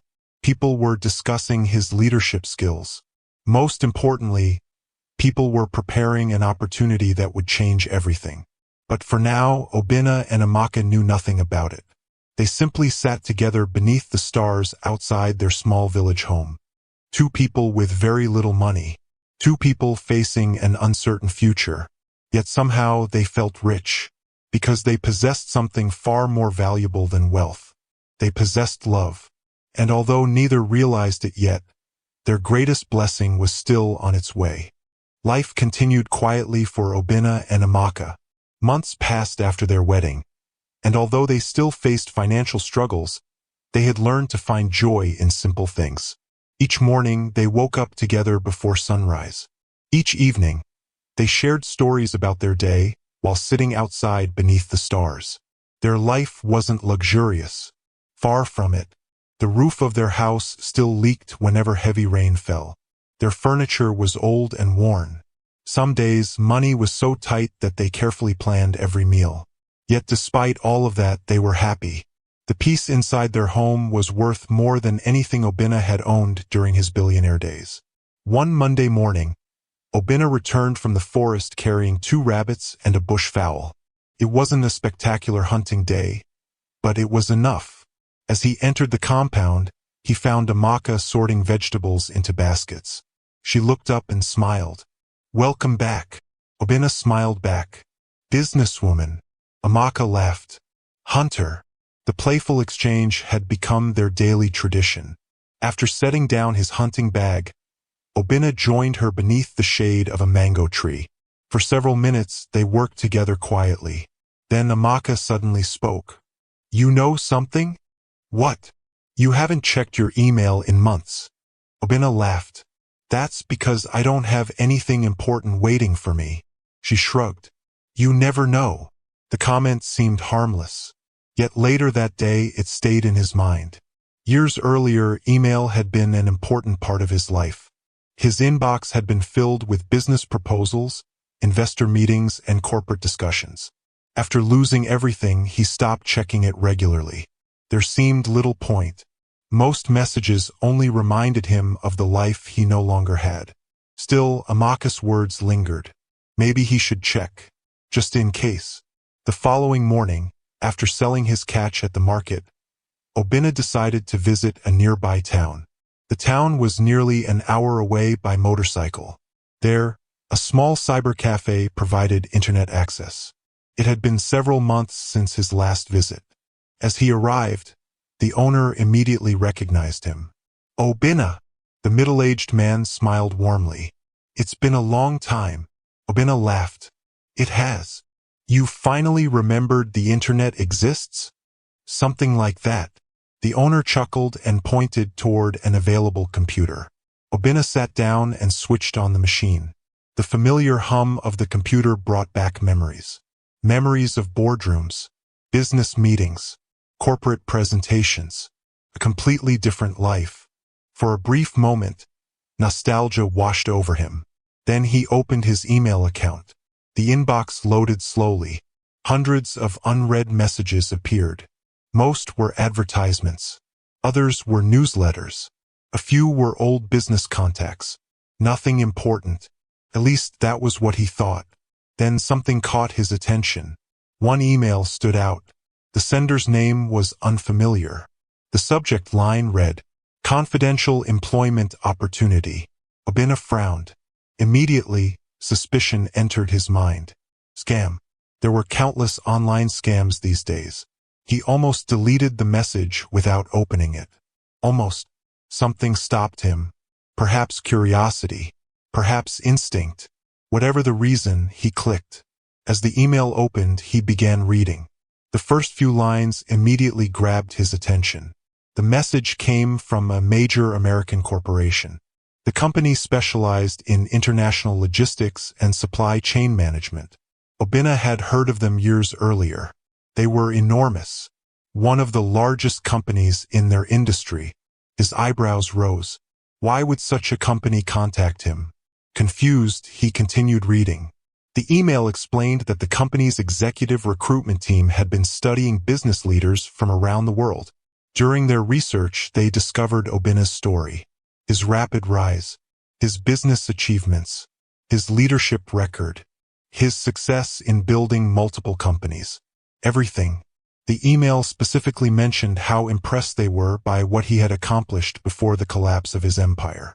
Obina's heartbeat quickened. This was unexpected. Very unexpected. Then he reached the next paragraph. The company also knew about his downfall. The betrayal by his business partner. The financial scandal. The collapse of his businesses. Most importantly, they knew that investigations eventually proved he had been innocent. Obina stared at the screen. His hands trembled slightly. Someone had taken the time to learn his entire story. Not just the success. The failure too. He kept reading. The recruitment team believed that leaders who overcame adversity often developed qualities impossible to teach. Resilience, humility, character, perseverance. According to them, Obina possessed all those qualities. His breathing became shallow. The email continued. They wanted to discuss a senior management position. A position within their American headquarters. For several seconds, Obina simply stared at the screen. His mind struggled to process what he was reading. Felt unreal. Impossible. Surely this couldn't be genuine. Perhaps it was still a scam. He reread the email, then read it again, and again. Everything looked legitimate.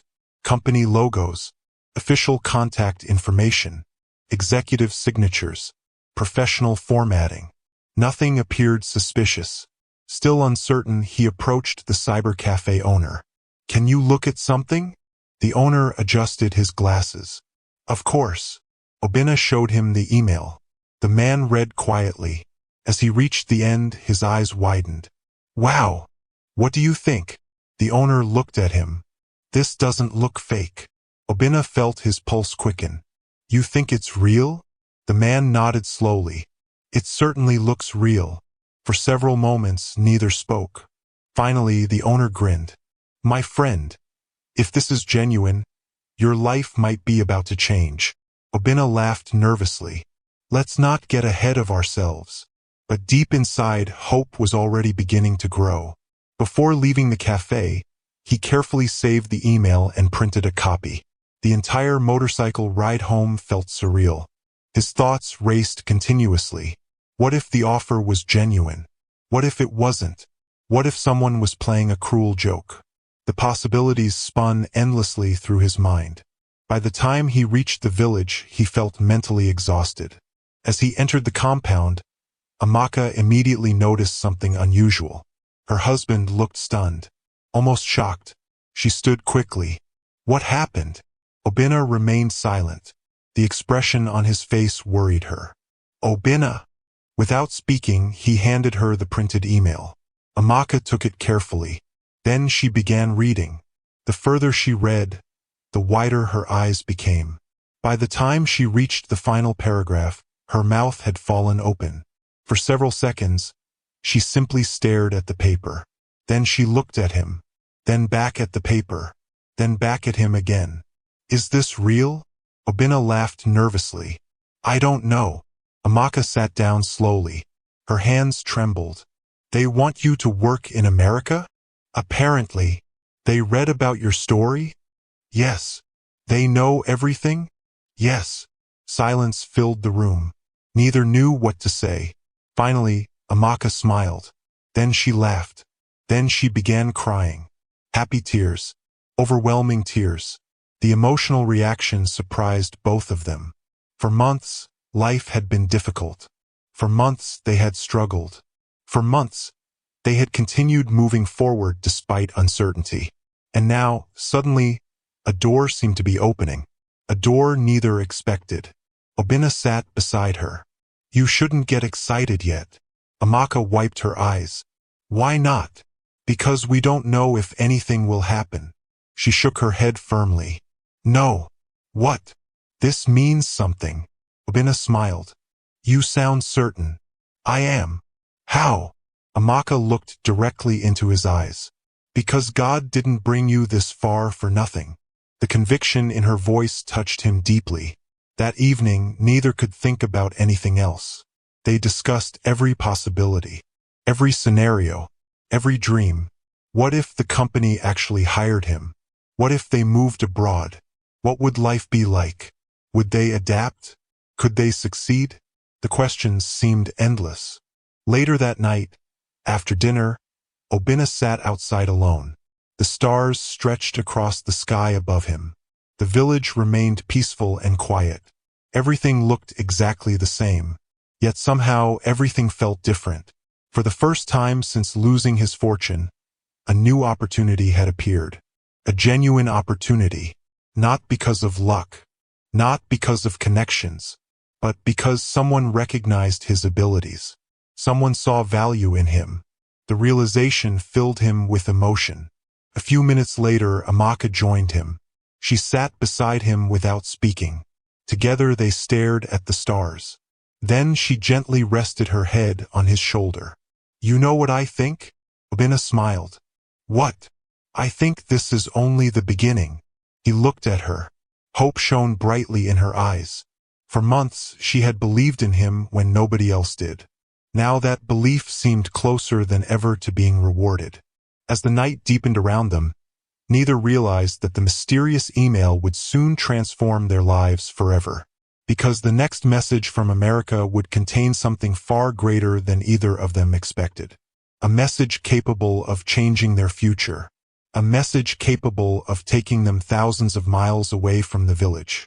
A message capable of proving that sometimes, after losing everything, life gives you a second chance.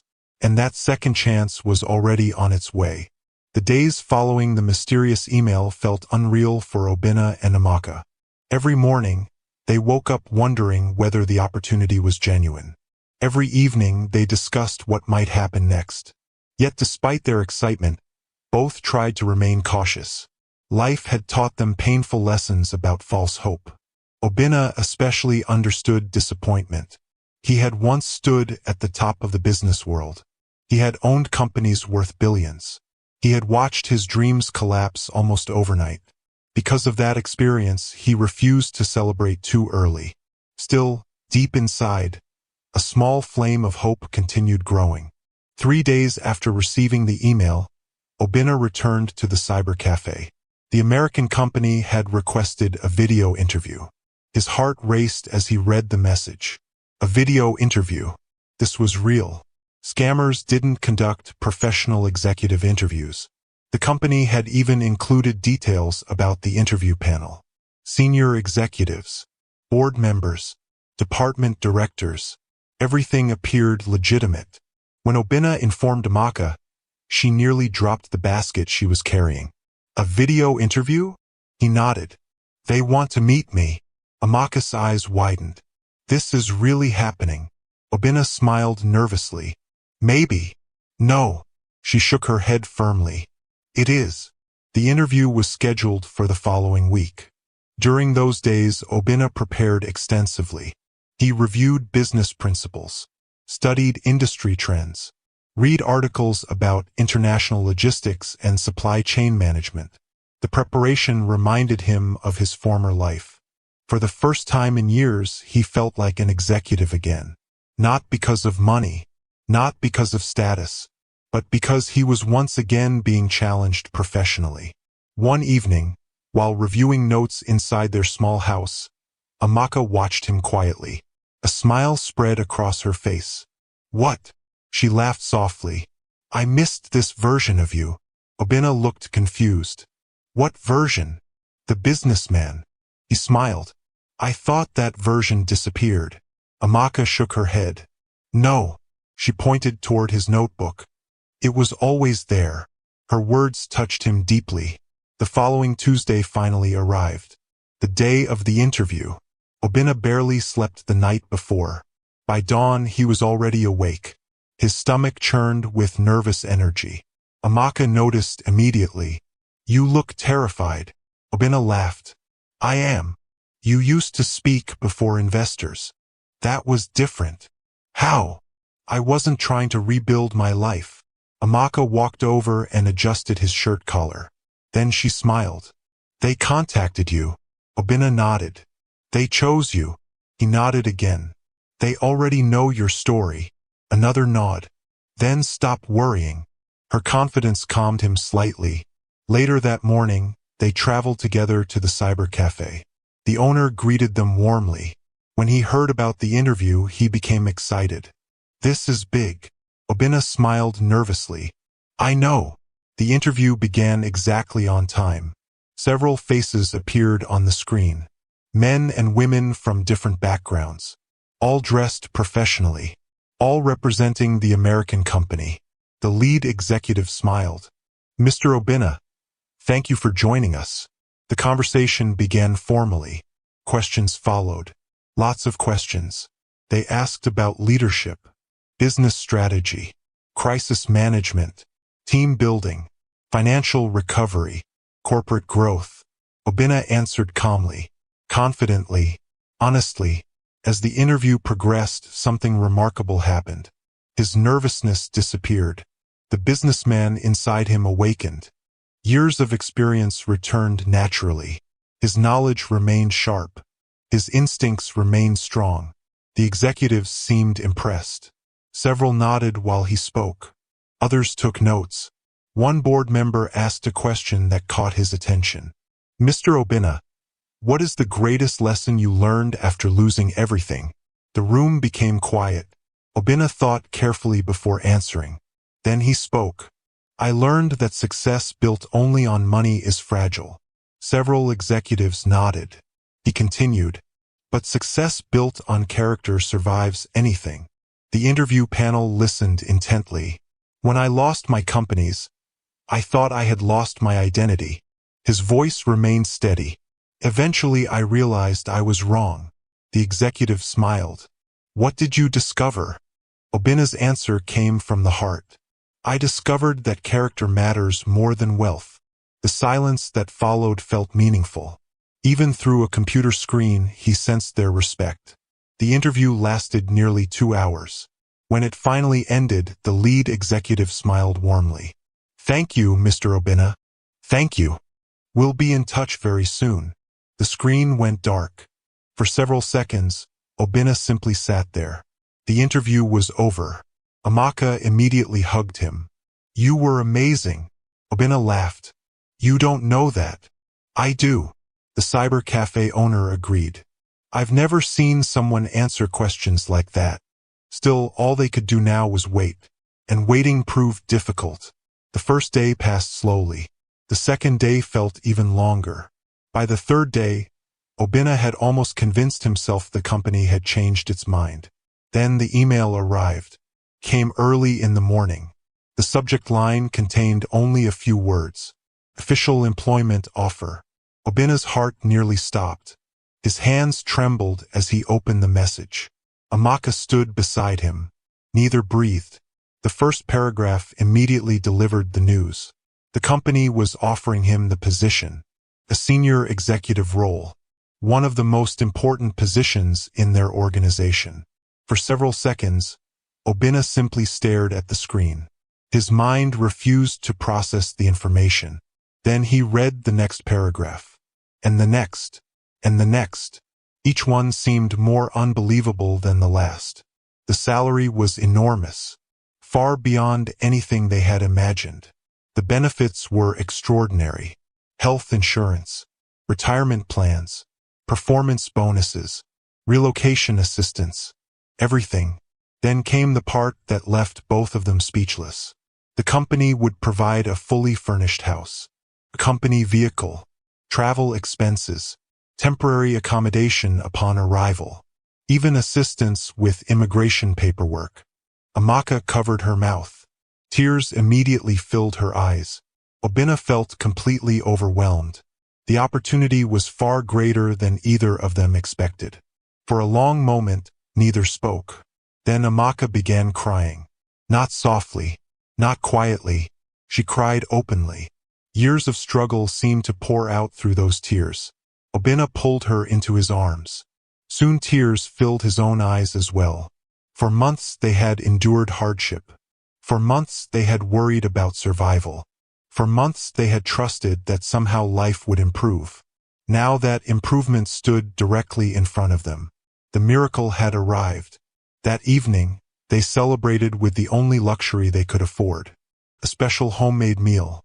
As they sat together eating beneath the stars, neither could stop smiling. Several times, Amaka reread the offer letter. Each time she reacted exactly the same way. Disbelief, excitement, joy. The following day, the news spread throughout the village.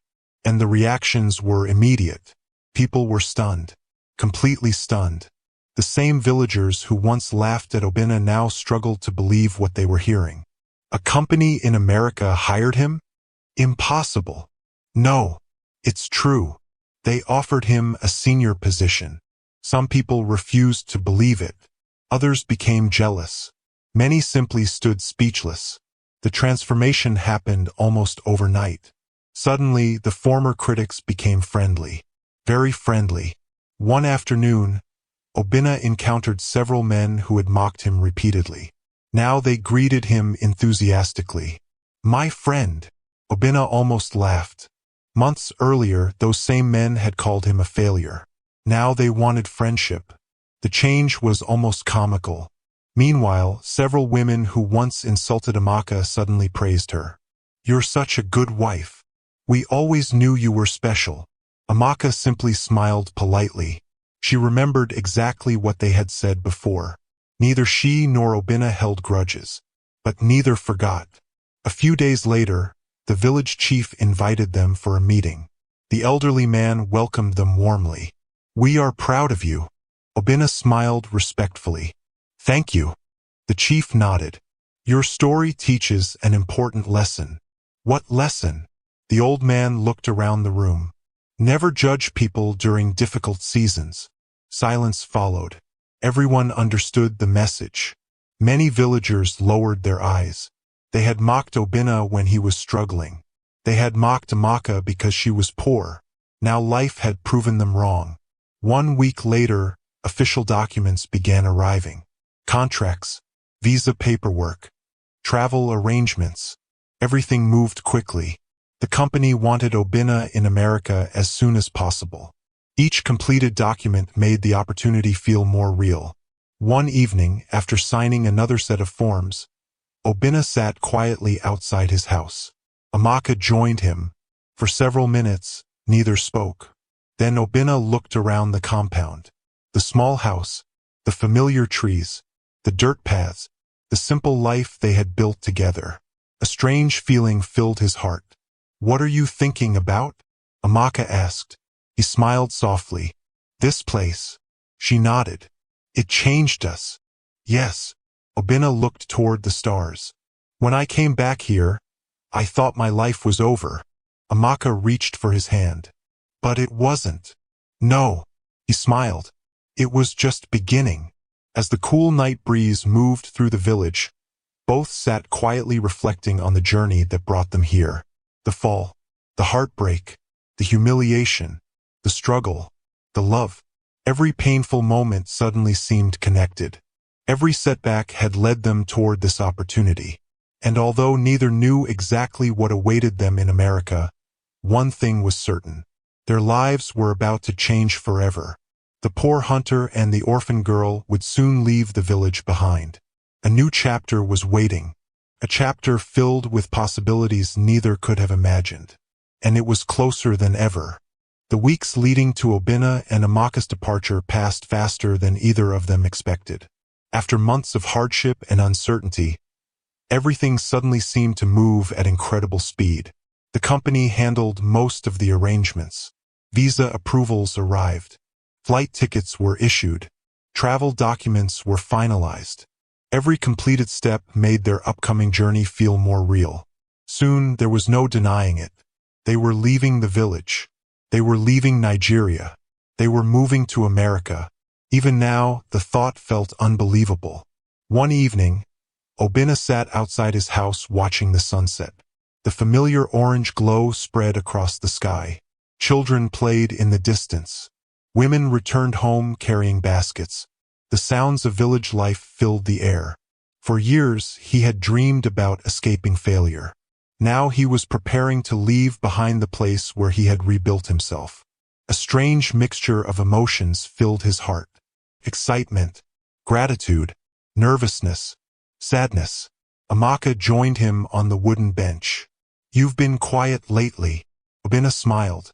"I'm thinking. About America?" "Partly." She leaned her head against his shoulder. "What else?" He looked around the compound. "This place." Amaka understood immediately. The village had been the setting of their most difficult days. Yet it had also given them their greatest blessings. Here they had met. Here they had fallen in love. Here they had built a marriage. Here they had discovered who they truly were. Leaving wasn't easy. Not because they wanted to stay poor, but because they were saying goodbye to an important chapter of their lives. The following morning, news spread that their departure date had been confirmed. Within hours, villagers began visiting their house. Some came to congratulate them. Others came out of curiosity. A few came seeking favors. The change in people's behavior remained astonishing. Those who once mocked Obinna now praised him openly. One elderly man who had repeatedly laughed at him during his hunting days arrived carrying gifts. "Obinna, my son." The sudden affection almost made Obinna laugh. The man handed him a basket of fruits. "We are proud of you." Obinna accepted the gift graciously. "Thank you." The man hesitated. Then he lowered his eyes. "I owe you an apology." Obinna remained silent. Months earlier, such an apology would have meant a great deal. Now it felt unnecessary. Still, he appreciated the sincerity. "I judged you unfairly." The elderly man sighed heavily. "I only saw your failure." Obinna smiled gently. "It's all right." "No." The man shook his head. "It wasn't." For a moment, silence filled the room. Then Obinna surprised him. "I forgive you." The old man's eyes became emotional. Those simple words seemed to lift a burden from his shoulders. After he left, Amaka smiled. "You really meant that?" Obinna nodded. "Of course." She looked impressed. "A lot of people would have held a grudge." Obinna thought about it carefully. Then he shook his head. "Bitterness only hurts the person carrying it." Amaka smiled proudly. This was one of the many reasons she loved him. His suffering had made him wiser rather than cruel. Days later, the village chief organized a farewell gathering in their honor. The entire village attended, even those who once ridiculed them. A large canopy was erected in the village square. Food was prepared. Traditional music filled the air. As Obinna and Amaka arrived, applause greeted them. The reaction felt surreal. Less than 2 years earlier, many of these same people had laughed when Obinna sold bush meat in the market. Now they stood and applauded him.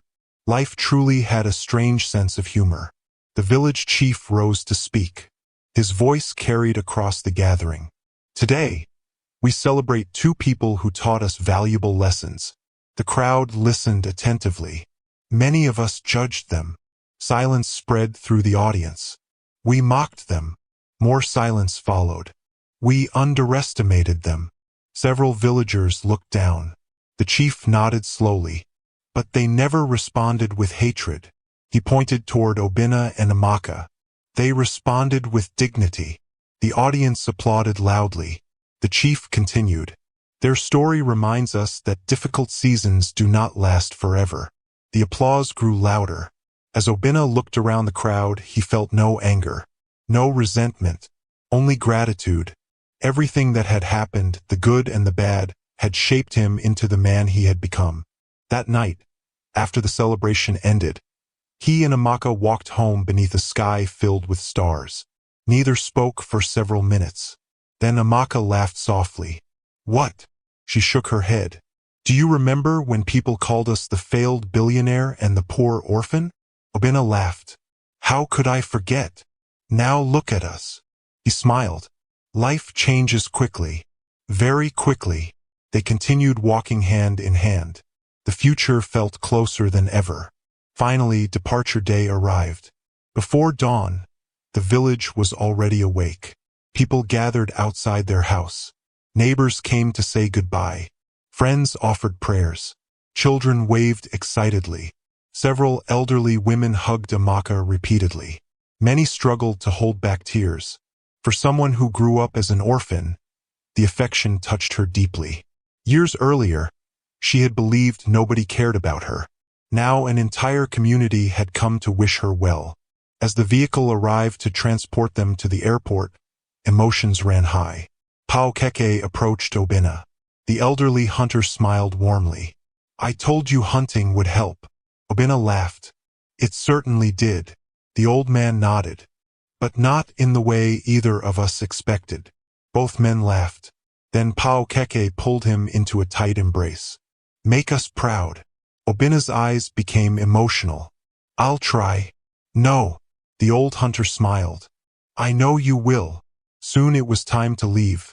As the vehicle pulled away from the village, Obina and Amaka looked through the window. The people they loved became smaller and smaller. Eventually, the village disappeared from view. A chapter of their lives had officially ended. Several hours later, they arrived at the airport. The experience felt overwhelming. Amaka stared at everything with wide eyes. The crowds, the announcements, the massive airplanes, everything fascinated her. Obina smiled as he watched her excitement. First flight. Amaka laughed nervously. I'm trying not to panic. You'll be fine. What if the plane falls? It won't. How do you know? Obina laughed. I don't. She playfully hit his arm. Their nervous laughter helped ease the tension. Soon they boarded the aircraft. As the plane lifted into the sky, Amaka grabbed Obina's hand tightly. Very tightly. He laughed. Relax. I'm relaxed. You look terrified. I am terrified. Obina couldn't stop smiling. The flight was long. Very long. But eventually, after many hours, the captain made an announcement. They were approaching the United States. Both stared through the window. Far below, countless lights stretched across the landscape. The sight was breathtaking. Neither had ever seen anything like it. A mixture of excitement and nervousness filled their hearts. Their new life was about to begin. When the plane finally landed, reality hit them. They had arrived. America, the country they had only seen in movies and television programs. After completing immigration procedures, they entered the arrivals area. Immediately, they noticed several people holding signs.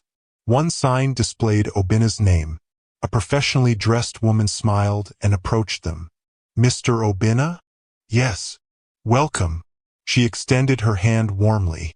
My name is Sarah. I'm here on behalf of the company. The greeting immediately put them at ease. Sarah introduced them to several other company representatives. Everyone treated them with respect. Genuine respect. Not because of Obina's past wealth, but because of the position he had earned. After collecting their luggage, they followed the representatives outside. Then they saw it, a luxury company vehicle waiting for them. Amaka's eyes widened. "Is that for us?" Sarah smiled. "For now." The words made Amaka laugh. For now? Even temporary transportation seemed luxurious compared to their recent life. The drive through the city left them speechless. Towering buildings filled the skyline.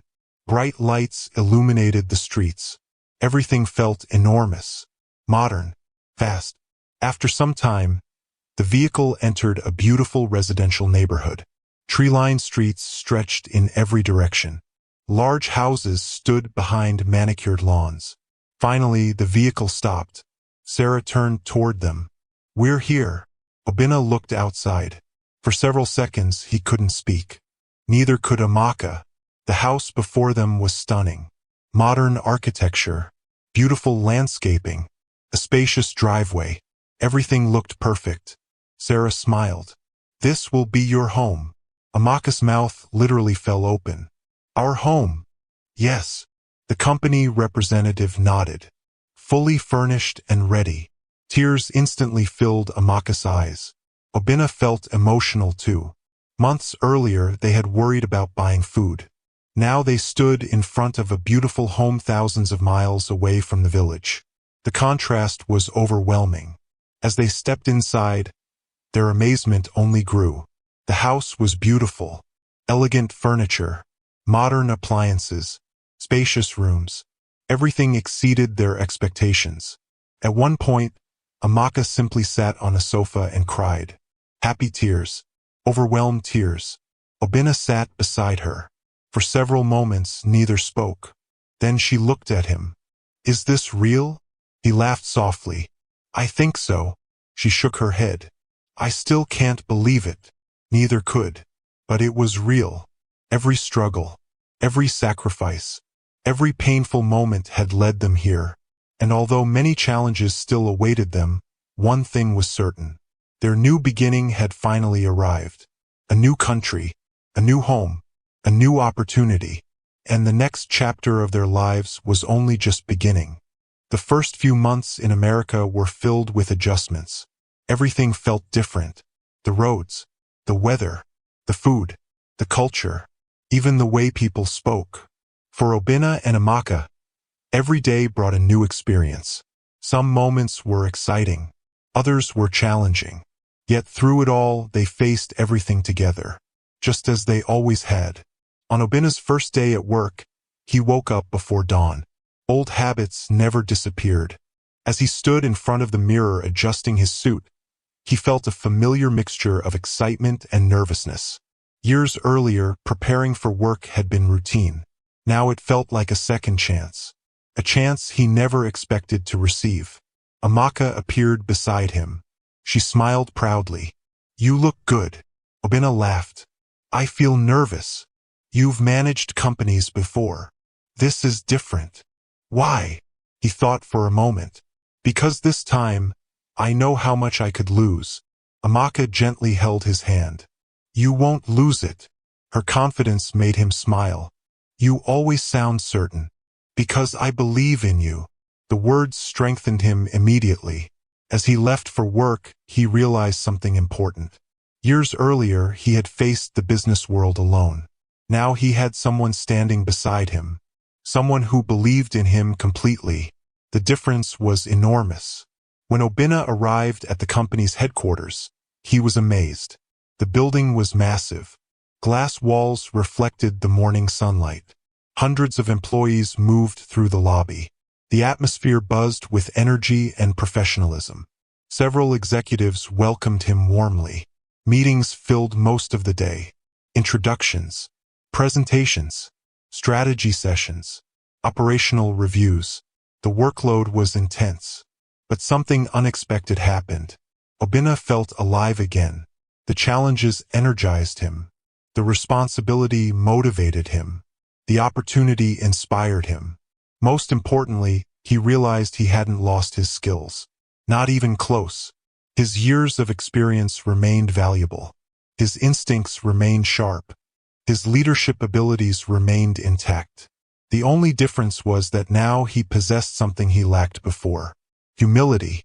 By the end of his first month, company executives were already impressed. His recommendations improved efficiency. His leadership strengthened team morale. His strategic decisions produced measurable results.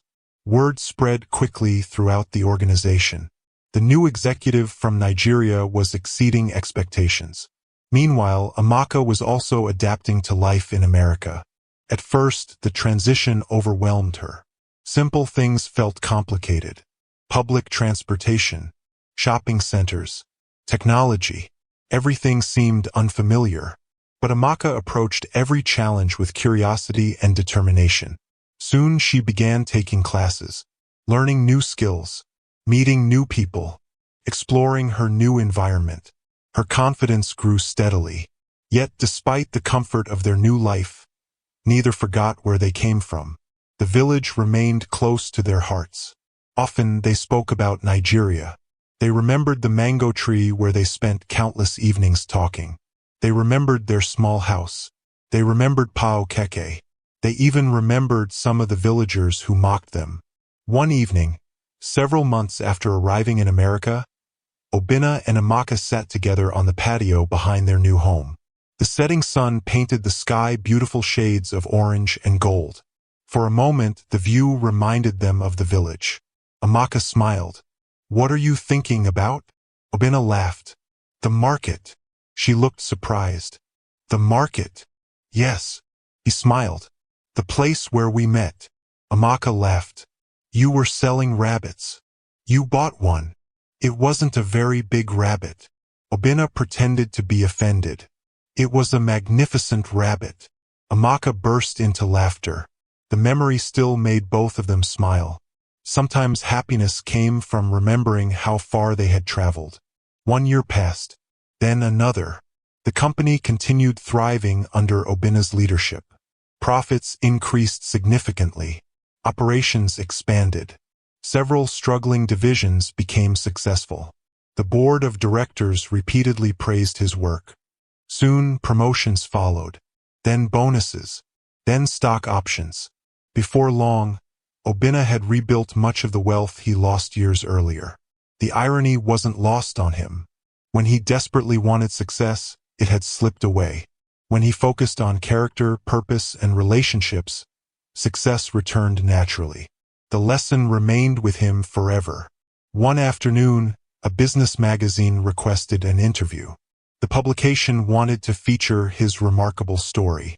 The journalist arrived at his office carrying a notebook filled with questions. After discussing business achievements, the interviewer finally asked the question everyone seemed curious about. "How did you recover after losing everything?" Obinna smiled.